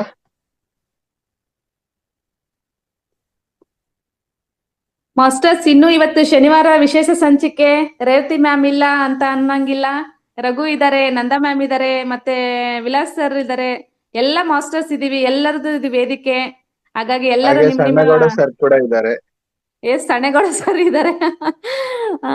ಹಾಗಾಗಿ ಎಲ್ರು ಶೇರಿಂಗ್ ಮಾಡ್ಕೋಬೇಕು. ನಿಮ್ಮ ಅನುಭವ ಹೇಗಿದೆ, ಮತ್ತೆ ಮಾಸ್ಟರ್ಸ್ ಕರೆಸ್ಬಿಟ್ಟು ಜ್ಞಾನ ಹಂಚಿಕೆ ತಗೊಳ್ತಾ ಇದ್ರಿ, ಪಡ್ಕೊಂತ ಇದೀವಿ. ಅದು ಹೇಗಿದೆ, ಸಮಥಿಂಗ್ ಚೇಂಜಸ್ ಏನಾರು ಇದೆಯಾ ಏನು ಅಂತಂದೇಳಿ ಎಲ್ರಿಗೂ ಶೇರಿಂಗ್ ಮಾಡ್ಕೊಳಕ್ ಅವಕಾಶ ಇದೆ, ಮಾತಾಡಿ. ಎಸ್, ಸಣ್ಣಗೌಡ ಸರ್ ಬಂದಿದ್ರೆ. ನಮಸ್ತೆ ಸರ್. ನಮಸ್ಕಾರಮ್ಮ. ಎಲ್ಲ ಆತ್ಮಬಂಧುಗಳಿಗೂ ಶರಣಾರ್ಥಿಗಳು. ನಮಸ್ತೆ ಸರ್. ನಮಸ್ತೆ ರಘು. ಸ್ವಲ್ಪ ರಘು, ನೀ ಏನ್ ನೋಟ್ ಮಾಡ್ಕೋಬೇಕು ಅಂದ್ರೆ, ಒಟ್ಟಾರೆ ಸೆಷನ್ ನಲ್ಲಿ ಯಾರು ಮಾತಾಡಿರಲ್ಲ, ಇಲ್ಲಿ ಕನೆಕ್ಟ್ ಆಗಿರ್ತಾರಲ್ಲ, ಅವ್ರನ್ನ ಸ್ವಲ್ಪ ಬರ್ದಿಟ್ಕೋ ಸೈಡ್ಗೆ. ಹಾ ಸರ್. ಹಾ. ಅವ್ರಿಗೆ ಫೋಕಸ್ ಕೊಡ್ಬೇಕು ಆದಷ್ಟು. ಅಟ್ಲೀಸ್ಟ್ ಅವ್ರೆಲ್ಲರೂ ಬಾಯ್ ಬಿಡಿಸೋಕೆ ಅಂದ್ರೆ ವಿಶುದ್ಧಿ ಚಕ್ರ ಅವ್ರು ಧ್ಯಾನದಿಂದ ಅದಕ್ಕೆ ಆಕ್ಟಿವೇಟ್ ಆಗೈತಿ ಇಲ್ಲ ಅಥವಾ ಅವರಿಗೆ ಧ್ವನಿ ಐತಿ ಇಲ್ಲ ಅನ್ನೋದು ಅಂದ್ರೆ ಪರೀಕ್ಷೆ ಮಾಡ್ದಂಗಾಗತ್ತೆ. ಉದ್ದೇಶ ಇಷ್ಟೇ, ಹಂಗಂತ ಯಾರು ತಪ್ಪು ತಿಳ್ಕೊಬಾಡ್ರಿ. ಪ್ರತಿಯೊಬ್ರು ಮಾತಾಡ್ರಿ ಅಂತೇಳಿ ಈ ರೂಪದಲ್ಲಿ ಪ್ರೇರೇಪಣೆ ಕೊಡ್ತಾ ಇದ್ದೇವೆ ನಾವು. ಹೌದಾ? ಅದಕ್ಕೆ ಎಲ್ಲರೂ ಮಾತಾಡ್ರಿ. ಅಂದ್ರೆ ಬಂದಿದ್ದೀರಿ, ಇಲ್ಲಿ ತಿಳ್ಕೊಂಡಿದ್ದೀರಿ, ಧ್ಯಾನ ಪರಿಚಯ ಆಗಿದೆ, ಮಾಡ್ತಾ ಇದ್ದೀರಿ. ಹಂಗಾರೆ ಏನ್ ಅನಿಸ್ತು ಅಟ್ಲೀಸ್ಟ್ ಬಂದಾಗಿಂದ?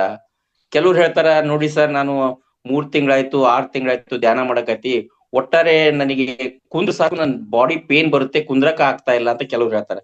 ಕೆಲವ್ರು ಹೇಳ್ತಾರೆ, ನಾನ್ ಧ್ಯಾನ ಕುಂದ್ರದ್ ಬರೀ ಆಲೋಚನೆಗಳು ಬರ್ತಾವ, ಎಷ್ಟು ಕಂಟ್ರೋಲ್ ಮಾಡಿದ್ರು ನನಗೆ ನಿಗ್ರಹ ಆಗ್ತಾ ಇಲ್ಲ, ಬರೀ ಆಲೋಚನೆ ಒಳಗೆ ಹೋಗ್ಬಿಡ್ತೀನಿ, 1 ತಾಸು ಕುಂತ್ರು ಬರೀ ಆಲೋಚನೆ ಒಳಗೆ ಇರ್ತಾನೆ, ನನಗೆ ಸರಿಯಾದ ಧ್ಯಾನ ಸ್ಥಿತಿ ಆಗ್ತಾ ಇಲ್ಲ ಅಂತ ಕೆಲವ್ರು ಹೇಳ್ತಾರೆ.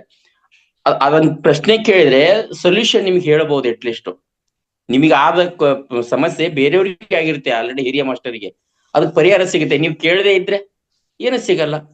ಅದಕ್ಕೆ ಒಬ್ರು ಒಂದ್ ಪ್ರಶ್ನೆ ಕೇಳಿದ್ರಂದ್ರೆ ಅದರಲ್ಲಿ ಎಷ್ಟೋ ಜನಕ್ಕೆ ಅದ್ರ ಉತ್ತರ ಸಿಗುತ್ತೆ. ಅದಕ್ಕೆ ಯಾರಿಗೆ ಏನ್ ಡೌಟ್ ಇರುತ್ತೆ ದಯವಿಟ್ಟು ಕೇಳಿ ಅಥವಾ ಮಾತಾಡಿ. ಅಟ್ಲೀಸ್ಟ್ ಏನು ಗೊತ್ತಿಲ್ಲ ನಿಮಗೆ, ಹೆಸರು ಹೇಳಿ. ಅಟ್ಲೀಸ್ಟ್ ನನ್ನ ಹೆಸರು ಇಂಥದ್ದು, ಇಂಥವ್ರಿಂದ ನನಗೆ ಧ್ಯಾನ ಪರಿಚಯ ಆಯ್ತು, ನನ್ನ ಊರು ಇಂಥದ್ದು, ನಾ ವೃತ್ತಿ ಒಳಗೆ ಇಂಥ ಕೆಲಸ ಮಾಡ್ಕೊಂಡಿದ್ದೀನಿ.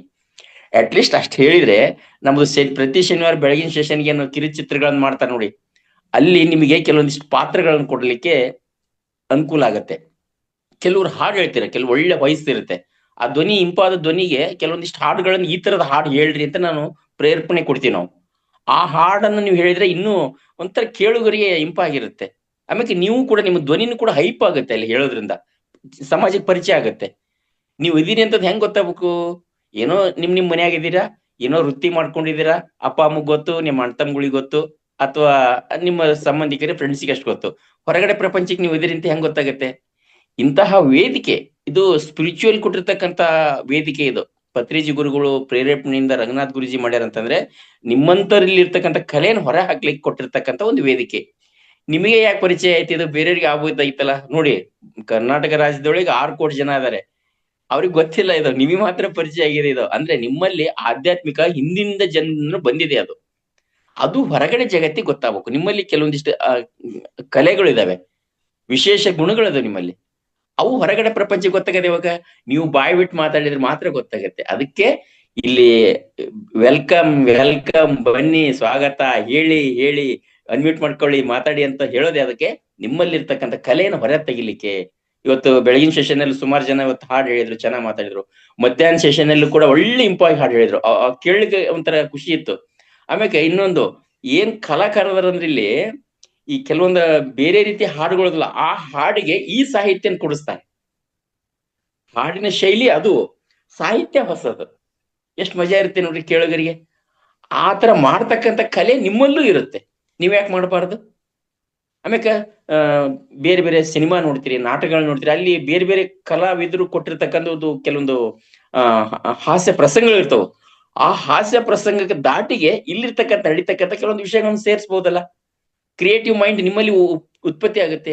ನಿಮ್ಮಲ್ಲಿ ಏನಿಲ್ಲ ಎಲ್ಲದೂ ಇದೆ, ಹೊರಯಾಗಿ ತೆಗಿಬೇಕಂತ ಮೈಂಡ್ ಓಪನ್ ಮಾಡಿದ್ರೆ ಗೊತ್ತಾಗತ್ತೆ. ಆ ಚಾವಿ ಹಾಕಿ ಲಾಕ್ ಮಾಡ್ಬಿಟ್ರಿ ನೀವು, ಆ ಲಾಕ್ ಓಪನ್ ಮಾಡಿ ಹೊರಗಡೆ ಬನ್ನಿ, ಪ್ರಪಂಚಕ್ಕೆ ಪರಿಚಯ ಆಗಿ ಅಂತ ಹೇಳಿ ಪ್ರೇರೇಪಣೆಯ ಸಲುವಾಗಿ ಮಾತು ಹೇಳ್ತೀನಿ, ವಿನಃ ಯಾರು ಅನ್ಯತಾ ಭಾವಿಸಬಾರ್ದು ಅನ್ನೋದು ನನ್ನ ಅನಿಸಿಕೆ.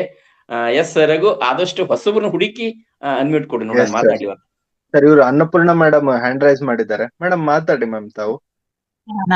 ನಾನೇ ಅನ್ನಪೂರ್ಣ ಅಂತ. ನಾನು 3 ತಿಂಗಳು ಆಯ್ತು ನಾನು ಇದಕ್ ಬಂದು ಧ್ಯಾನಕ್ಕೆ ಬಂದು. ನಾನು ಬಂದಿದ್ದೆ ಹೇಗೆ ಅಂದರೆ, ಈ ಚಾನಲ್ ಇದೆಯಲ್ಲ, ಮಹಾವತಾರ್ ಚಾನಲ್, ಆ ಚಾನಲ್ ನಾನು ಇದರಲ್ಲಿ ಗೊತ್ತಾಯಿತು, ಅದರಲ್ಲಿ ಇದು ಮಾಡ್ಕೊಂಡೆ. ಆವಾಗ ಆ ಚಾನಲ್ ಬರೋಕ್ಕೆ ಶುರು ಆಯಿತು. ಅದನ್ನ ನೋಡಿ ಆಮೇಲೆ ನಾನು ಧ್ಯಾನಕ್ಕೆ ಬಂದಿದ್ದು. ಅದು ನಿಮ್ದೆಲ್ಲ ಸ್ವಲ್ಪ ನೋಡಿ ಆಮೇಲೆ ಧ್ಯಾನಕ್ಕೆ ಬಂದಿದ್ದು ನಾನು. ಧ್ಯಾನ ಅಂತೂ ಈಗ ತುಂಬ ಒಂದೊಂದು ದಿವಸ ಆತೈತೆ, ಒಂದೊಂದು ದಿವಸ ಅಷ್ಟು ಆಗೋದೇ ಇಲ್ಲ. ಇವ ಮೊನ್ನೆ ಈಗ 3 ದಿವಸ ಅದು ಪೌರ್ಣಮಿ ಧ್ಯಾನ ಮಾಡಬೇಕು ಅಂತ ಹೋದ ತಿಂಗಳು ಪ್ರಯತ್ನ ಪಟ್ಟೆ. ಏನು ಮಾಡಿದ್ರು ನಾನು ಕೂತ್ಕೊಳಕ್ಕೆ ಆಗಿಲ್ಲ. ಪೌರ್ಣಮಿಗೆ ಮುಂಚೆ ಕೂತ್ಕೊಂಡಿದ್ದೆ. ಈ ತಿಂಗಳಲ್ಲಿ ಪೌರ್ಣಮಿಗೆ ಮುಂಚೆ 2 ದಿವಸ ಚೆನ್ನಾಗಿ ಕೂತ್ಕೊಂಡು ಧ್ಯಾನ ಮಾಡಿದೆ. ಪೌರ್ಣಮಿ ದಿವಸ ಪೂರ್ತಿ ಮಾಡಬೇಕು ಅಂತ, ರಾತ್ರಿ ಪೂರ್ತಿ ಮಾಡಬೇಕು ಅಂತ ಮಾಡೋಕ್ಕೆ ಆಗಿಲ್ಲ ನನ್ನ ಕೈಗೆ. ಆಮೇಲೆ ಸರಿ ಅಂತಂತು ನಿನ್ನೆ ಅಯ್ಯೋ ನಾನು ಮಾಡೋಕ್ಕೆ ಆಗಲ್ಲೇನೋ, ನನಗಿನ್ನು ಮಾಡೋಕ್ಕೆ ಆಗಲ್ಲೇನೋ ಅಂತಂತ ಅಂದ್ಕೊಂಡೆ. ಆದರೆ ನಾನೇ ಇವತ್ತು ಬೆಳಗ್ಗೆ 3 ಗಂಟೆಗೆ ಕೂತ್ಕೊಂಡೋಳು, 6 ಗಂಟೆ ತನಕ ಈ ಕಡೆ ಇದೆ, 5:30 ತನಕ ಈ ಕಡೆ ಜ್ಞಾನನೇ ಇರಲ್ಲ. ತುಂಬ ಚೆನ್ನಾಗಾಯಿತು. ನಾನೇನು ಅಂದ್ಕೊಂಡಿದ್ದು ಅಂದರೆ, ಈ ಕೈ ಅಂತೂ ತುಂಬ ಎತ್ತಕ್ಕಾಗ್ತಿರ್ಲಿಲ್ಲ, ತುಂಬ ನೋವಿತ್ತು ಬಲಗೈ. ಇವಾಗ ಈಗ ಬೆಳಗ್ಗೆ ಧ್ಯಾನದಾಗ ಕೂತ್ಕೊಂಡಿದ್ದಾಗ ಕೈಯೆಲ್ಲ ಒಂಥರ ಆದಷ್ಟು ಕಡೆ ಅದರ್ದಂಗೆ ಆಯಿತು, ಒದರ್ದಂಗೆ ಆಯಿತು. ಆಮೇಲೆ ಕೈ ನೋವೇ ಇಲ್ಲ ಈಗ ಒಂದು ಸ್ವಲ್ಪ. ನಾನು ತುಂಬ ಚೆನ್ನಾಗೈತೆ. ಅದೇ ಒಂದು ದಿವಸ ಧ್ಯಾನ ಚೆನ್ನಾಗಿ ಆಗ್ತೈತೆ, ಒಂದು ದಿವಸ ಅಷ್ಟು ಚೆನ್ನಾಗಾಗಲ್ಲ. ಅದು ಯಾವ ಥರ ಅಂತ ಗೊತ್ತಾಗಿಲ್ಲ. ನಾನು ಅಮೆರಿಕ ಒಳಗೆ ಇರೋದು, US ಅಲ್ಲಿ ಇರೋದು. Thank you madam, thank you. ಒಂದು ಹೇಳ್ಬೇಕು ಅಂತಂದ್ರೆ, ಇಲ್ಲಿ ನಮ್ಮಲ್ಲಿ ಈ 2 ಪಾರ್ಟ್ ಇದೆ ಮೇಡಮ್. ಒಂದು ಅನ್ನಮಯ ಕೋಶ ಅಂತ ಹೇಳ್ತೀವಲ್ಲ, ಇದು ದೇಹ ಇದೆ. ಇನ್ನೊಂದು ಮನೋಮಯ ಕೋಶ ಇದೆ. ಇವೆರಡನ್ನ ಮೇಲಿನ ನಮ್ಮ ಆತ್ಮಮಯ ಕೋಶ ಇರ್ತಕ್ಕಂಥದ್ದು. ಈ ಅನ್ನಮಯ ಕೋಶ ಐತಲ್ಲ, ಇದು ದಣದುತ್ತು ಅಂದ್ರೆ, ಹಿಂದಿನ ದಿವಸ ದಣದುತ್ತು ಅಂದ್ರೆ ಶ್ರಮದ ಕೆಲಸ ಮಾಡಿತ್ತು ಅಂದ್ರೆ ಅದಕ್ಕೆ ಬೇಕಾಗಿರುವಷ್ಟು ಎಲ್ಲಾ ಪೌಷ್ಟಿಕಾಂಶಗಳು, ಪ್ರೋಟೀನ್ಸ್, ವಿಟಮಿನ್ಸ್, ಮಿನರಲ್ಸ್ ಎಲ್ಲವೂ ಅದಕ್ಕೆ ದೇಹಕ್ಕೆ ಎಷ್ಟು ಬೇಕು ವಯಸ್ಸಿಗೆ ತಕ್ಕಂಗೆ ಅಷ್ಟು ಪೂರೈಕೆ ಮಾಡಿದ್ವಿ ಅಂತಂದ್ರೆ ಅದು ಮ್ಯಾಚ್ ಆಗುತ್ತೆ. ಸ್ವಲ್ಪ ರೆಸ್ಟ್ ಮಾಡಿದ್ವಿ ಅಂದ್ರೆ ಅದು ಫುಲ್ ನಮಗೆ ಕೋಆಪರೇಟ್ ಮಾಡುತ್ತೆ. ಅದು ಧ್ಯಾನ ಮಾಡ್ಲಿಕ್ಕೆ ಸುಮ್ಮನೆ ಕುತ್ಕೊಂಡತ್ತೆ, ಯಾವ್ದು ಪೇನ್ ಬರೋದಾಗ್ಲಿ ಯಾವ್ದು ಇರಲ್ಲ. ಇದು ಒಂದು. ಇದು ದೇಹ ಸರಿ ಇದೆ. ಇನ್ನು ಮನಸ್ಸು, ಅಲ್ಲೂ ಕೂಡ ಅದಕ್ಕೂ ಮನಸ್ಸು ಹೆಂಗ್ ಶ್ರಮ ಆಯಾಸಗೊಂಡಿರುತ್ತೆ ಅಂದ್ರೆ, ಹಿಂದಿನ ದಿವಸ ನಮಗೆ ಆಚಾರದ ಮನೆಯಲ್ಲಿ ಬರ್ತಕ್ಕಂಥ ವಿಚಾರಗಳು, ನಡೆದಂತ ಘಟನೆಗಳು, ವ್ಯವಹಾರದಲ್ಲಿ ಅಥವಾ ಮಾತಿನಿಂದ ಅದು ದಣದಿರುತ್ತೆ. ಅದು ಮನಸ್ಸು ಕೂಡ ನಮಗೆ ಕೋಆಪರೇಟ್ ಮಾಡ್ಲಿಲ್ಲ. ಮನಸ್ಸು ಮತ್ತು ದೇಹ ಎರಡು ಕೋಆಪರೇಟ್ ಮಾಡಿದ್ರೆ ಮಾತ್ರ ಧ್ಯಾನ ಸುಸ್ಥಿರವಾಗಿ ನಡೆಯುತ್ತೆ. ಅವೆರಡು ಕೋಆಪರೇಟ್ ಮಾಡ್ಲಿಲ್ರೆ, ಮನಸ್ಸು ಮಾಡಿರ್ಬೋದು, ದೇಹ ಕೋಆಪರೇಟ್ ಮಾಡ್ಲಿಲ್ರೆ. ದೇಹ ಯಾಕೆ ಕೋಆಪರೇಟ್ ಮಾಡಲ್ಲ ಅಂದ್ರೆ ಅದಕ್ಕೆ ಬೇಕಾಗಿರ್ತಕ್ಕಂಥ ಪೌಷ್ಟಿಕಾಂಶ ಸಿಕ್ಕಿರಲ್ಲ, ಅದು ದಣದಿರುತ್ತೆ ಪಾಪ. ಅದಕ್ಕೆ ರೆಸ್ಟ್ ಬೇಕು, ಅದಕ್ಕೆ ಬೇಕಾದಷ್ಟು ಫ್ಯೂಲ್ ಆಹಾರ ಬೇಕು, ಅದಕ್ಕೆ ಇಂಧನ ಬೇಕು. ಆ ಇಂಧನ ಪೂರೈಕೆ ನೀವು ಮಾಡದೇ ಇದ್ರೆ ಕರೆಕ್ಟ್ ಆಗಿ. ಹಂಗಂತ ಉಣ್ಣಂಗಿಲ್ಲ, ನಾವು ಉಣ್ತೀವಿ, ಬರೀ ರೊಟ್ಟಿ ತಿಂತೀವಿ, ಅನ್ನ ಉಣ್ತೀವಿ ಅಂದ್ರೆ ಅದ್ರಲ್ಲಿ ಕಾರ್ಬೋಹೈಡ್ರೇಟ್ ಜಾಸ್ತಿ ಸಿಗುತ್ತೆ ನಿಮಗೆ, ಪ್ರೋಟೀನ್ ವಿಟಮಿನ್ ಸಿಗಲ್ಲ. ಹಂಗಾರೆ ಪ್ರೋಟೀನ್ ವಿಟಮಿನ್ಸ್ ಸಿಗಂತದೇನು, ಹಣ್ಣು, ತರಕಾರಿಗಳು, ಹಾಲು ಎಲ್ಲವೂ ಬೇಕು. ಅದು ವಯಸ್ಸಿಗೆ ಅನುಗುಣವಾಗಿ ಬೇಕು. ಅಂದ್ರೆ ದೈಹಿಕ ಶ್ರಮದ ಆಧಾರವಾಗಿ ಬೇಕು. ಈಗ ನಾ ಹೊಲದ ಕೆಲಸ ಮಾಡ್ತೇನೆ, ನನಗೆ ಜಾಸ್ತಿ ಬೇಕು ಎಲ್ಲವೂ. ಬಟ್ ಕೆಲವರು ಮನೆಯಲ್ಲೇ ಇರ್ತಾರೆ, ಅವ್ರಿಗೆ ಹೆಚ್ಚಿಗೆ ಬೇಕಾಗಿಲ್ಲ, ಕಡಿಮೆ ಸಾಕು. ಇನ್ನು ಏನು ಅಂತ ಇದಿಲ್ಲ. ಪೌರ್ಣಮಿ ದಿವಸ ಪೂರ್ತಿ ಮಾಡಬೇಕು ಅಂತಂತು ನಾನು ಹೋದ ತಿಂಗಳು ತುಂಬಾ ಪ್ರಯತ್ನ ಪಟ್ಟೆ. ಬೇರೆ ದಿವಸ ಎಲ್ಲ ಮಾಡಿದೆ, ಪೌರ್ಣಮಿ ದಿವಸ ಹಾಗೇ ಇಲ್ಲ.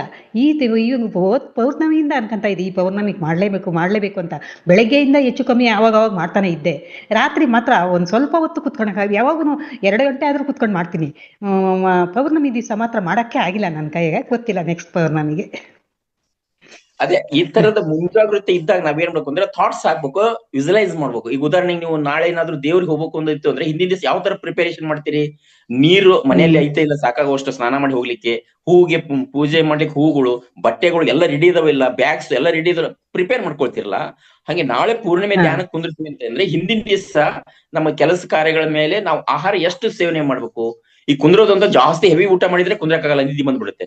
ಲೈಟ್ ಊಟ ಮಾಡೋದು, ಆಮೇಲೆ ಮಾನಸಿಕವಾಗಿ ಏನಾದ್ರು ಈ ಪೌರ್ಣಮಿ ದಿವಸ ತಿನ್ಲೇಬಾರ್ದು ಅಂತ ಉಂಟು. ಬರೀ ಒಂದ್ ಗ್ಲಾಸ್ ಹಾಲು ಕುಡಿದು, ಹಾಲುನು ಈ ಪೌಡರ್ ಹಾಕೊಂಡು ಹಾಲು ಕುಡಿದ್ಬಿಟ್ಟು ಹಂಗೆ ಇದ್ದೆ. ಏನ್ ಮಾಡಿದ್ರು ಕುತ್ಕೊಳಕ್ಕೆ ಆಗಿಲ್ಲ ಅವತ್ತು. ಊಟ ತಿಂಡಿ ಏನು ತಿನ್ನೋದು ಬೇಡ. ಮನಸ್ಸಿನ ಘಟನೆ ಕೂಡ ಇಂಪಾರ್ಟೆಂಟ್ ಆಗುತ್ತೆ ಮನಸ್ಸಿನ ಮೇಲೆ. ಇನ್ನು ದೇಹಕ್ಕೆ ನಾನು ಉಪವಾಸ ಇರ್ಬೇಕು ಅಂತ ಕಂಪ್ಲೀಟ್ ಉಪವಾಸ ಇದ್ರು ಕೂಡ ಅದಕ್ಕೆ ರನ್ನಿಂಗ್ ಮಷಿನ್ ಓಡ್ತಾ ಇದೆ, ಅದಕ್ಕೆ ಅದು ಫ್ಯೂಲ್ ಇಂಧನ ಬೇಕೇ ಬೇಕು. ಹಂಗಂತ ಬರೀ ಒಂದ್ ಗ್ಲಾಸ್ ಹಾಲು ಕುಡಿ ಅಂದ್ರೆ ಸಾಕಾಗಲ್ಲ. ಅದು ದಿನ ನಾವು ಚೆನ್ನಾಗಿ ಊಟ ಮಾಡ್ತಿರ್ತೀವಿ. ಹಂಗಿದಾಗ ಲೈಟ್ ಫುಡ್ ಬೇಕಾಗುತ್ತೆ. ಗಂಜಿ ಅಥವಾ ತಿಳುವಾದ ಪದಾರ್ಥ ಅಥವಾ ಹಣ್ಣು ಈ ತರದ್ ಕೊಟ್ಟು ಸ್ವಲ್ಪ ಹಾಲು ಕೊಟ್ಟಾಗ ಮ್ಯಾಚ್ ಆಗುತ್ತೆ ಅದು. ಅಲ್ಲ, ನಾನ್ ಸಾಯಂಕಾಲ ಯಾವಾಗ ಲೈಟ್ ಫುಡ್ಡೇ ತಿನ್ನೋದು. ಸ್ವಲ್ಪ ಒಂದ್ ಚಪಾತಿ ಹಂಗ್ ತಿನ್ಬಿಟ್ಟು ಸುಮ್ನೆ ಇರ್ತೀನಿ. ಈ ಮೊನ್ನೆ ಏನ್ ತಿನ್ನೋದೇ ಬೇಡ ಅಂತ ಒಂದ್ ಗ್ಲಾಸ್ ಹಾಲು ಕುಡ್ದೆ ಅಷ್ಟೇ. ಆದ್ರೂ ಏನ್ ಮಾಡಿದ್ರು ಯಾಕೋ ಮನ್ಸು ಕುತ್ಕೊಳಕ್ ಆಗಿಲ್ಲ ಅಂತ ಅನ್ಕಂತೀನಿ. ಮನಸ್ಸಿನ ಹಿಂದಿನ ದಿನ ಏನ್ ಘಟನೆ ನಡೆದು ವ್ಯಾವಹಾರಿಕವಾಗಿ ಅಥವಾ ಫೋನ್ಯಾಗ ಅಥವಾ ಆಫೀಸ್ನಲ್ಲಿ ಇವನು ಸ್ವಲ್ಪ ಅಬ್ಸರ್ವ್ ಮಾಡಿ. ನಾನು ಹೌಸ್ ವೈಫ್, ನನ್ನ ಮಗಳ ಮನೆಗೆ ಒಳಗಿದ್ದೀನಿ. ನನ್ಗೇನು ಅಂತ ಪ್ರಾಬ್ಲಮ್ಮು ಯಾವುದು ಏನು ಹಾಗೆ ಇಲ್ಲ. ಅದೇ ನಾನು ಕುತ್ಕೊಳಬೇಕು ಅಂತಾನೆ ಅನ್ಕೊಂಡು ಈಗ ತಿಂಗಳಿಂದ ಅನ್ಕೊಂತಿದ್ದೀನಿ ಅಂತ. ಅದೇನೋ ಗೊತ್ತಿಲ್ಲ. ಪೌರ್ಣಮಿ ಆಮೇಲೆ ನೆನ್ನೆ ಎಲ್ಲ ತುಂಬಾ ಬೇಜಾರಾಯ್ತು, ಅಯ್ಯೋ ಕುತ್ಕೊಳೇ ಇಲ್ಲ ಅಂತ. ಇವತ್ತು ಬೆಳಗ್ಗೆ 3 ಗಂಟೆ ಕುತ್ಕೊಂಡೊಳ್ಕ 5:30 ತನಕ ಎಚ್ಚರನೇ ಇಲ್ಲ. ಅಷ್ಟು ಚೆನ್ನಾಗಿ ಕೂತಿದ್ದೆ, ಅಷ್ಟು ಚೆನ್ನಾಗಿ ಆಯ್ತು ಇವತ್ತು. ತುಂಬಾ ಚೆನ್ನಾಗಿ ಮ್ಯಾಚ್ ಆಯ್ತು. ತುಂಬಾ ಚೆನ್ನಾಗಾಯ್ತು. ಮೇಕ್ ಇಟ್ ಟ್ರೈ ಇಟ್ ಅಂದ್ರೆ ನಿರಂತರ ಪ್ರಯತ್ನ ಮಾಡ್ತಾನೆ ಇರ್ಬೇಕು ಎನಿ ಟೈಮ್. ಅದು ಮಾಡ್ತಾನೆ ಇರ್ತೀನಿ. ಈಗ ಬರುತ್ತಲ್ಲ ಅರ್ಧ ಗಂಟೆ ಧ್ಯಾನ, ಇದ್ರಲ್ಲಿ ಕಲೆಕ್ಟ್ ಆಗ್ತೀನಿ ಯಾವಾಗುನು daily. Yes thank you madam. ನೀವು ಅಷ್ಟೊಂದು ದೂರದಿಂದ ನೋಡಿ ನಿಜಕ್ಕೂ ಕೂಡ ಟೆಕ್ನಾಲಜಿಗೆ, ವಿಜ್ಞಾನಕ್ಕೆ ನಾವು ಹ್ಯಾಟ್ಸ್ ಆಫ್ ಹೇಳಲೇಬೇಕು. ಎಲ್ಲಿಂದ ಎಲ್ಲಿಗೆ ನಮಗೆ ಕೊಡಿಸ್ತಾ ಇದೆ. ಅಲ್ಲ, ಇಲ್ಲ ಅಂತಂದ್ರೆ ಇಲ್ಲೆಲ್ಲ ನೋಡಕ್ ಎಲ್ಲ ಆಗೋದು. ತುಂಬಾ ಚೆನ್ನಾಗಿ ನೋಡ್ತೀನಿ ಎಲ್ಲಾನು. ಇದು ಮಧ್ಯಾಹ್ನದ ಈ ಅಟೆಂಪ್ಟ್ ಮಾತ್ರ ನಾನು ಯಾವಾಗ ಜಾಯಿನ್ ಆಗೇ ಆಗ್ತೀನಿ. Okay, thank you madam. ನಿಮ್ಮ ಅನುಭವ ಹಂಚ್ಕೊಂಡಿದ್ದು ಬಹಳ ಖುಷಿ ಆಯ್ತು. Thank you sir. Thank you. Yes another masters, please welcome. Share it your ಅಭಿಪ್ರಾಯಗಳನ್ನ ಹಂಚ್ಕೊಳ್ಳಿ.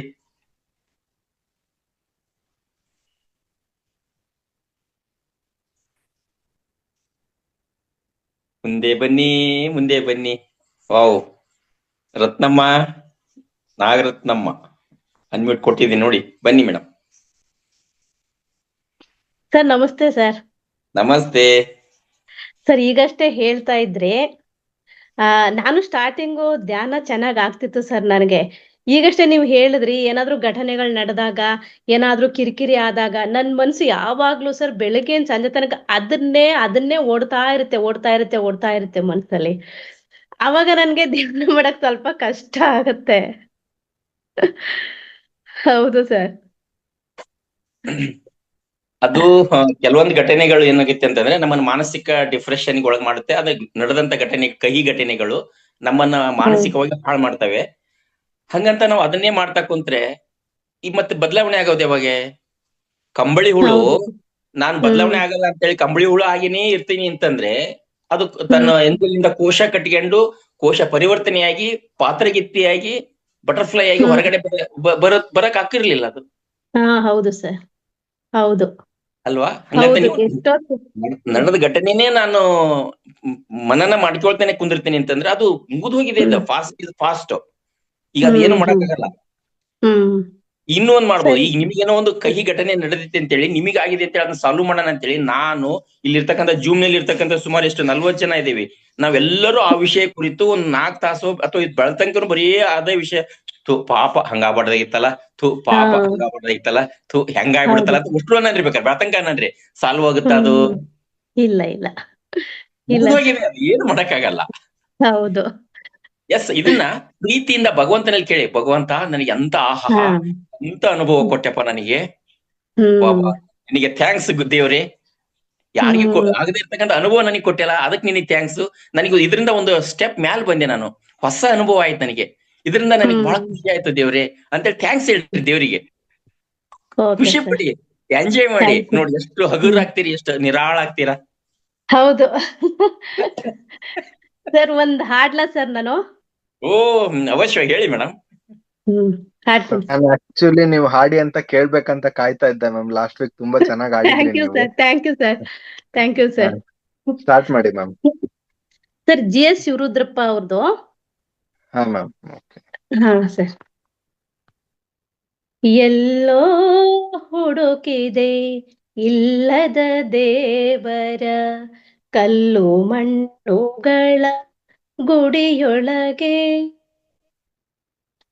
ಎಲ್ಲೋ ಹುಡುಕಿದೆ ಇಲ್ಲದ ದೇವರ ಕಲ್ಲು ಮಣ್ಣುಗಳ ಗುಡಿಯೊಳಗೆ, ಇಲ್ಲೇ ಇರು ಪ್ರೀತಿ ಸ್ನೇಹಗಳ, ಎಲ್ಲೇ ಇರುವ ಪ್ರೀತಿ ಸ್ನೇಹಗಳ ಗುರುತಿಸದಾದೆವು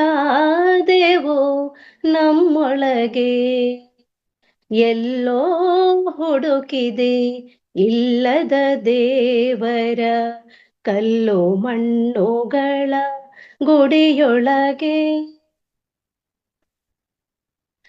ಎಲ್ಲಿದೆ ನಂದನ ಎಲ್ಲಿದೆ ಬಂಧನ ಎಲ್ಲ ಇವೆ ನಮ್ಮೊಳಗೆ, ಒಳಗಿನ ತಿಳಿನು ಕಲಕದೆ ಇದ್ದರೆ, ಒಳಗಿನ ತಿಳಿನು ಕಲಕದೆ ಇದ್ದರೆ ಅಮೃತದ ಸವಿಯಿದೆ ನಾಲಗೆಗೆ, ಎಲ್ಲೋ ಹುಡುಕಿದೆ ಇಲ್ಲದ ದೇವರ ಕಲ್ಲು ಮಣ್ಣುಗಳ ಗುಡಿಯೊಳಗೆ,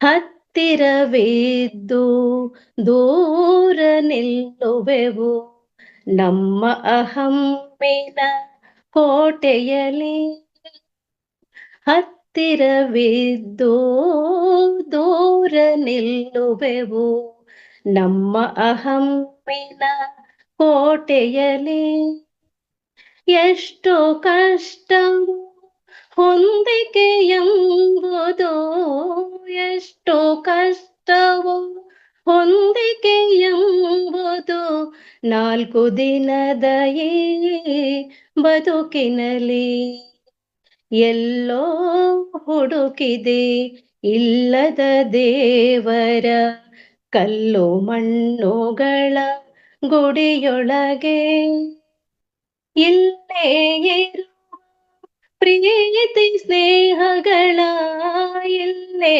ಇರುವ ಪ್ರೀತಿ ಸ್ನೇಹಗಳ ಗುರುತಿಸದಾದೆವು ನಮ್ಮೊಳಗೆ, ಎಲ್ಲೋ ಹುಡುಕಿದೆ ಇಲ್ಲದ ದೇವರ ಕಲ್ಲು ಮಣ್ಣುಗಳ ಗುಡಿಯೊಳಗೆ.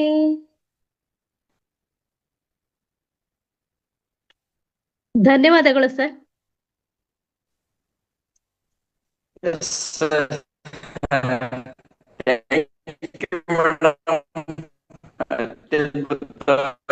ಸಾಹಿತ್ಯ ಒಂಥರ ಕೇಳಿದ್ರೆ ಮನಸ್ಸು ನಿಮ್ಮ ಪ್ರತಿಭೆ ತೋರಿಸ್ಲಿಕ್ಕೆ ಬರ್ತೀರಾ, ಹ್ಯಾಂಡ್ ರೈಸ್ ಮಾಡಿ. ಅದಕ್ಕಂತ ಪೂರ್ವದಲ್ಲಿ ಒಂದಿಷ್ಟು ವಿಷಯಗಳು ಹೇಳಕ್ ಇಷ್ಟಪಡ್ತೀನಿ. ರಘು ಅವರೇ, 21ರಂದು ವಿಶ್ವ ಧ್ಯಾನ ದಿನಾಚರಣೆ ಬಗ್ಗೆ ಕೆಲವೊಂದಿಷ್ಟು ಅನಿಸಿಕೆಗಳನ್ನು ಹೇಳಿದಿರಲ್ಲ. ರಿಟರ್ನ್ ಬಾಗಲಕೋಟೆಯಲ್ಲಿ ನಡೀತಾ ಇದೆ. ಯಾರೆಲ್ಲ ಬಾಗಲಕೋಟೆ ಮತ್ತು ಸುತ್ತಮುತ್ತಲು ಇರ್ತಕ್ಕಂತ ಜಾಗದವ್ರು ಇದ್ದೀರಾ, ದಯವಿಟ್ಟು ಅಲ್ಲಿ ಇನ್ವಾಲ್ವ್ ಆಗೋದು ಅಷ್ಟೇ ಅಲ್ಲ, ಭಾಗವಹಿಸೋದು ಅಷ್ಟೇ ಅಲ್ಲ, ಅಲ್ಲಿ ಕೆಲವೊಂದಿಷ್ಟು ಪಾಂಪ್ಲೆಂಟ್ಸ್ ರೆಡಿ ಮಾಡಿದ್ದಾರೆ. ನೀವು ಏನಾದ್ರೂ ಸ್ಕೂಲ್ಗಳಿಗೆ ಅಥವಾ ಆ ಕಡೆ ಸಂಘ ಸಂಸ್ಥೆಗಳಿಗೆ ಮುಟ್ಟಿಸ್ತೇವೆ ಅಂತಂದ್ರೆ ನಿಮ್ ನಂಬರ್ ಕೊಟ್ರೆ ಅದ್ರ ಮುಖಾಂತರ ನಿಮಗೆ ಕಳಿಸ್ಕೊಡ್ತಾರೆ. ಅದು ಸೇವೆ ಆ ತರನು ಮಾಡ್ಬೇಕು.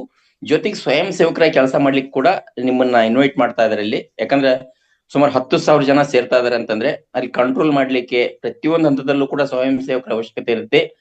ನೀವು ಕೂಡ ಅಲ್ಲಿ ಸೇವೆ ಮಾಡೋದ್ರ ಮುಖಾಂತರ ಈ ಯೂನಿವರ್ಸಿಟಿಗೆ ಒಂದು ಕೃತಜ್ಞತೆ ಕೊಡ್ತಕ್ಕಂತ ಅವಕಾಶ. ಯಾಕಂದ್ರೆ ಪತ್ರಿಜಿ ಗುರುಗಳು ಏನ್ ಹೇಳ್ತಾರೆ ಅಂತಂದ್ರೆ, ಕಲೀರಿ, ಎಷ್ಟ್ ಕಲಿತೀರಿ ಅದನ್ನ ಬೇರೆಯವ್ರಿಗೆ ಹೇಳ್ರಿ ಅಂತ ಹೇಳ್ತಾರೆ. ಹಂಗೆ ಇಲ್ಲೂ ಕೂಡ ಆ ಕೆಲಸ ನೀವು ಮಾಡ್ಬೇಕಾಗುತ್ತೆ. ಧ್ಯಾನ ಬರೀ ಧ್ಯಾನ ಮಾಡಿದ್ರೆ ಸಾಕಾಗಲ್ಲ. ಯಾಕಂದ್ರೆ ನಾವು ಬರೀ ಧ್ಯಾನದಿಂದ ನಮ್ಮ ಕರ್ಮಗಳು ಅಷ್ಟು ಕಳೆಯಲ್ಲ. ಸಜ್ಜನ ಸಂಗತ್ಯ ಮಾಡ್ಬೇಕಾಗತ್ತೆ, ಸೇವೆ ಮಾಡ್ಬೇಕಾಗತ್ತೆ, ಪರೋಪಕಾರ ಮಾಡ್ಬೇಕಾಗತ್ತೆ, ಪುಣ್ಯದ ಕಾರ್ಯಗಳನ್ನ ಮಾಡ್ಬೇಕಾಗತ್ತೆ. ಒಟ್ಟಾರೆ ಇವೆಲ್ಲವೂ ಸೇರಿಸ್ಬಿಟ್ಟು ನಾವು ಆ ಮೋಕ್ಷಕ್ಕೆ ಹತ್ರ ಆಗ್ತೇವೆ, ನಮ್ಮ ಕರ್ಮಗಳು ಕಳೀತೇವೆ. 7 ಜನ್ಮಗಳ ಕರ್ಮಗಳನ್ನು ಕಳ್ಕೊಂಡು ಮೋಕ್ಷಕ್ಕೆ ಹತ್ರ ಆಗ್ತೇವೆ. ಇನ್ನು ಮುಂದಿನ ಜನ್ಮ ಒಂಥರ ಸಾರ್ಥಕ ಜೀವನ ಅನ್ನೋ ತರ, ಯಾವುದೇ ಕಾಯಿಲೆಗಳು ಇಲ್ದಂಗೆ, ಮನೆಯಲ್ಲಿ ಮನಸ್ತಾಪಗಳು ಇಲ್ದಂಗೆ, ಮನಸ್ಸಿನ ಒಳಗಡೆ ತಾಪಗಳು ಇಲ್ದಂಗೆ ಅಲ್ವಾ, ಈ ತರ ನಾವು ಲೈಫ್ ಅನ್ನ ಎಂಜಾಯ್, ಆರೋಗ್ಯದಿಂದ ಸಂತೋಷದಿಂದ ಕಳೀಲಿಕ್ಕೆ ಹೆಲ್ಪ್ ಆಗುತ್ತೆ. ಅದಕ್ಕೆ ಆ ಪುಣ್ಯ ಕಾರ್ಯದಲ್ಲಿ ಕೂಡ ತಾವು ತನು ಮನ ದೈಹಿಕ ಶ್ರಮ ಮಾಡೋದ್ರ ಮುಖಾಂತರ ಸೇವೆ ಸಲ್ಲಿಸ್ತೀರಿ ಅಂತಕ್ಕಂಥದ್ದು ನಮ್ಮ ಆಶಯ. ಸಲ್ಲಿಸ್ರಿ. ಒಂದು ಜೊತೆಗೆ ಇವತ್ತು ಮತ್ತು ನಾಳೆ ಏನು ಕಾರ್ಯಕ್ರಮ ನಡೆದಿದೆ, ಅದ್ಭುತವಾಗಿರ್ತಕ್ಕಂಥ ಒಂದು ಜ್ಞಾನ ತಗೊಳ್ತಾ ಇದಾರೆ ಅವರು. ಸಾಧ್ಯ ಆದ್ರೆ ಮುಂದಿನ ದಿನಗಳಲ್ಲಿ ಮತ್ತೆ ಇದ್ದಾಗ ಆ ತರ ಜ್ಞಾನ ತಗೊಳಕ್ ಎಲ್ಲರೂ ಸಿದ್ಧರಾಗ್ರಿ ಅಂತಕ್ಕಂಥದ್ದು. ಜೊತೆಗೆ ಮಾಸ್ಟರ್ಸ್ ಇಲ್ಲಿ ಹಿರಿಯರಿದ್ದೀರಾ, ಅನುಭವಿಕರಿದ್ದೀರಾ, ಬೇರೆ ಬೇರೆ ವೃತ್ತಿಯಲ್ಲಿ ಇರ್ತಕ್ಕಂಥವ್ರು ಇದ್ದೀರಾ, ಜೊತೆಗೆ ಹೆಚ್ಚು ಜ್ಞಾನ ಸಂಪಾದನೆ ಮಾಡಿದ್ರು ಇದ್ದೀರಾ. ನಿಮ್ಮಲ್ಲಿ ನಾನೊಂದು ರಿಕ್ವೆಸ್ಟ್, ಈ ಸಮಾಜದಲ್ಲಿ ಈ ಇತಿಹಾಸದಲ್ಲಿ ನಡೆದು ಹೋಗಿರ್ತಕ್ಕಂಥ ಘಟನೆಗಳು ಬೆಜ್ಜನ ಇದಾವೆ. ಅವನ್ನೆಲ್ಲವೂ ಕೂಡ ಆಧ್ಯಾತ್ಮಿಕವಾಗಿರ್ಬೋದು, ಸಾಮಾಜಿಕವಾಗಿರ್ಬೋದು ಮತ್ತು ವೈಜ್ಞಾನಿಕವಾಗಿ ಬೇಕಾದಷ್ಟು ಪ್ರಗತಿ ಸಾಧಿಸ್ತಾ ಇದೆ ಜಗತ್ತು. ಆತರ ನಿಮಗೆ ಗೊತ್ತಿರ್ತಕ್ಕಂಥ ಕೆಲವೊಂದು ಘಟನೆಗಳನ್ನ ಶಾರ್ಟ್ ಮಾಡಿ ಹೇಳ್ತಕ್ಕಂಥ ಪ್ರಯತ್ನ ನೀವು ತಗೊಂಬನ್ನಿ ಈ ತರ ವಿಶೇಷ ಸಂಚಿಕೆ ದಿವಸ. ಈ ಉದಾಹರಣೆ ಹೇಳ್ಬೇಕು ಅಂತಂದ್ರೆ, ಶರಣರು ಏನು ನಡೀತಲ್ಲಿ, ಒಬ್ಬೊಬ್ಬ ಶರಣರು ಕೂಡ ಕೊನೆಯ ಅವ್ರ ಅಂತ್ಯಕಾಲ ಹೆಂಗಾಗಿತ್ತು ಅಂತಂದ್ರೆ ಒಂಥರ ವಿಸ್ಮಯ ಅಂತ ಹೇಳ್ಬೋದು. ನೋಡಿ, ಅಲ್ಲಮ ಪ್ರಭುಗಳು ಕದಳಿ ವನದಲ್ಲಿ ಹೋಗ್ಬಿಟ್ರು, ಅಥವಾ ಯಾವ್ದೋ ಒಂದು ಇದಕ್ಕೆ ಹೋದ್ರು ಅಂತ ಹೇಳ್ತಾರಲ್ಲ, ಗುಹೇಶ್ವರ ಇದರಲ್ಲಿ ಐಕ್ಯರಾದ್ರು ಅಂತ ಹೇಳಿ. ಅಕ್ಕಮಹಾದೇವಿ ಕದಳಿ ವನದಲ್ಲಿ ಐಕ್ಯಳಾದ್ಲು ಅಂತ. ಕದಳಿ ವನ ಅಂತಂದ್ರೆ ಬಾಳೆಗೆ ಹೇಳ್ತಾರೆ ಕದಳಿ ವನ ಅಂತೇಳಿ. ಕದಳಿ ವನಿಗೆ ಹೋಗಿ ಐಕ್ಯಳಾದ್ಲು ಅಂತ ಹೇಳ್ತಾರ. ಅಂದ್ರೆ ಅದ್ರ ಅರ್ಥ, ಕದಳಿ ಅಂತಂದ್ರೆ ಬಾಳೆ, ಒಂದೇ ಬೆಳೆ ಅದಕ್ಕೆ ಬರೋದು. ಒಂದ್ ಕೊನೆ ಅಂದ್ರೆ ಒಂದ್ ಬೆಳೆ ಮ್ಯಾಲ್ ಬಂದ್ರೆ ಒಂದ್ ಕೊನೆ ಬಿಟ್ರೆ ಅಲ್ಲಿಗೆ ಅದ್ರ ಜೀವನ ಆಯುಷ್ಯ ಮುಗೀತು ಅಂತೇಳಿ. ಒಂದು ಬಾಳೆಹಣ್ಣು ಅಷ್ಟೇ ಅಲ್ಲಿ ಬೀಜ ರಹಿತವಾಗಿರುತ್ತೆ ಅಂತಕ್ಕಂಥದ್ದು ನಾ ಎಲ್ಲೋ ಸ್ವಲ್ಪ ಕೇಳಿದ್ದು. ಈ ತರದ ವಿಷಯಗಳನ್ನ ನೀವು ತಗೊಂಬಂದ್ ಕೊಟ್ಟಾಗ ಅದು ಇನ್ನು ಹೆಚ್ಚು ಆಳಕ್ಕೆ ಗೊತ್ತಾಗತ್ತೆ. ಈ ಜ್ಞಾನ ಬೇರೆಯವ್ರಿಗೆ ಗೊತ್ತಾಗತ್ತೆ. ನಿಮ್ಗೆ ಗೊತ್ತಿರುತ್ತೆ, ಓದಿರ್ತೀರಿ ನೀವು ಎಲ್ಲೋ ಬುಕ್ಸ್ ನಲ್ಲಿ ಎಲ್ಲಿ ಅಥವಾ ಕೇಳಿರ್ತೀರಿ. ಅದನ್ನ ಇಲ್ಲಿ ಶಾರ್ಟ್ ಆಗಿ ಹೇಳೋದ್ರಿಂದ ಒಬ್ಬೊಬ್ರು ವಿಷಯ ಒಂದೊಂದ್ ಕೊಡಬಹುದಲ್ಲ ಅಂತಕ್ಕಂಥ, ನಿಮಗೆ ವಿಷಯ ಎಲ್ಲಿ ಹುಡುಕ್ಬೇಕ್ರಿ ಅಂತಕ್ಕಂಥ ಕೆಲವರು ಸಮಸ್ಯೆ ಇರುತ್ತೆ. ಈ ತರ ವಿಷಯಗಳನ್ನ ಕ್ಲೂ ಕೊಡ್ತಾ ಇದ್ದೆ ನಾನು. ತಗೊಂಡು ಬಂದು ಕೊಡಿರಿ, ನಿಮಗ್ ಗೊತ್ತಿರ್ತಕ್ಕಂಥ ಜ್ಞಾನ ನಮಗ್ ಗೊತ್ತಾಗ್ಲಿ ಅಂತೇಳಿ. ಆಮೇಲೆ ಕೆಲವೊಂದು ರಾಷ್ಟ್ರ ಪ್ರಶಸ್ತಿ ಪಡೆದಿರ್ತಕ್ಕಂಥವ್ರು ಸಾಹಿತಿಗಳಿದ್ದಾರೆ. ಯಾವ ಸಾಹಿತ್ಯಕ್ಕೆ ಅವ್ರಿಗೆ ರಾಷ್ಟ್ರ ಪ್ರಶಸ್ತಿ ಸಿಕ್ತು, ಅವ್ರು ಬರೆದಂತ ಕೃತಿ ಯಾವುದು, ಆ ಕೃತಿಯಲ್ಲಿ ಏನಿದೆ, ಶಾರ್ಟ್ ಮಾಡಿ ಹೇಳ್ಬೋದು. ಅದನ್ನ ಪೂರ್ಣ ಓದೋದ್ ಬೇಡ. ಆ ಕೃತಿಯಲ್ಲಿ ಇಂಥ ವಿಶೇಷವಾದ ವಿಷಯವನ್ನ ಅಡಕ ಮಾಡಿಟ್ಟಿದ್ರು, ಅದಕ್ಕೆ ಆ ಸಾಹಿತ್ಯಕ್ಕೆ ಅವ್ರನ್ನ ಮೆಚ್ಚಿ, ಬರೆದಕ್ಕೆ ಮೆಚ್ಚಿ ಅವ್ರಿಗೆ ಸಾಹಿತ್ಯ ಪ್ರಶಸ್ತಿ ಕೊಟ್ರು ಅಂತ ನಮಗ್ ಗೊತ್ತಿಲ್ಲ. ಅದ್ ಯಾಕಂದ್ರೆ ನಾವು ಪೂರ ಓದಿರಲ್ಲ, ತಾವು ಓದಿದ್ದೀರಾ, ತಮಗೆ ಗೊತ್ತಿದೆ. ನಿಮ್ಮ ಜ್ಞಾನ ನಮಗ್ ಕೊಡಿ ಅಟ್ಲೀಸ್ಟ್.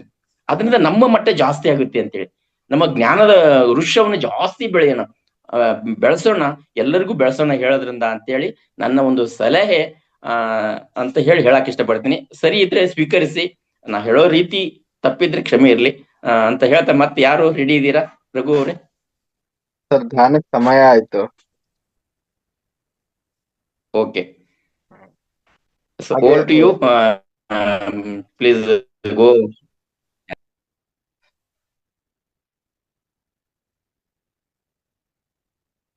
ಸರ್, ಕೇಳಿಸ್ತಾ ಇದ್ದೇನೆ?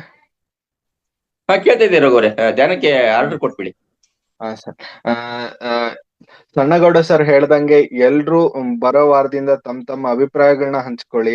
ಹಾಗೆ ಅದೇ ರೀತಿ ತಮಗ್ ಗೊತ್ತಿರ್ತಕ್ಕಂಥದನ್ನ ನಮಗೆಲ್ಲ ವೇದಿಕೆ ಮುಖಾಂತರ ತಿಳಿಸ್ಕೊಡೋ ಪ್ರಯತ್ನವನ್ನು ಮಾಡಿ ಅಂತ ಹೇಳಿ ಕೇಳ್ಕೊಳ್ತಾ ಇದ್ದೀನಿ. ಹಾಗೆ ಮಾಸ್ಟರ್, ಧ್ಯಾನಕ್ಕೆ ಹೋಗಕ್ಕಿಂತ ಮುಂಚೆ ಚಾಟ್ ಬಾಕ್ಸ್ ಅಲ್ಲಿ ಮೊನ್ನೆ ನಡೆದಿರ್ತಕ್ಕಂಥ ವಿಡಿಯೋದ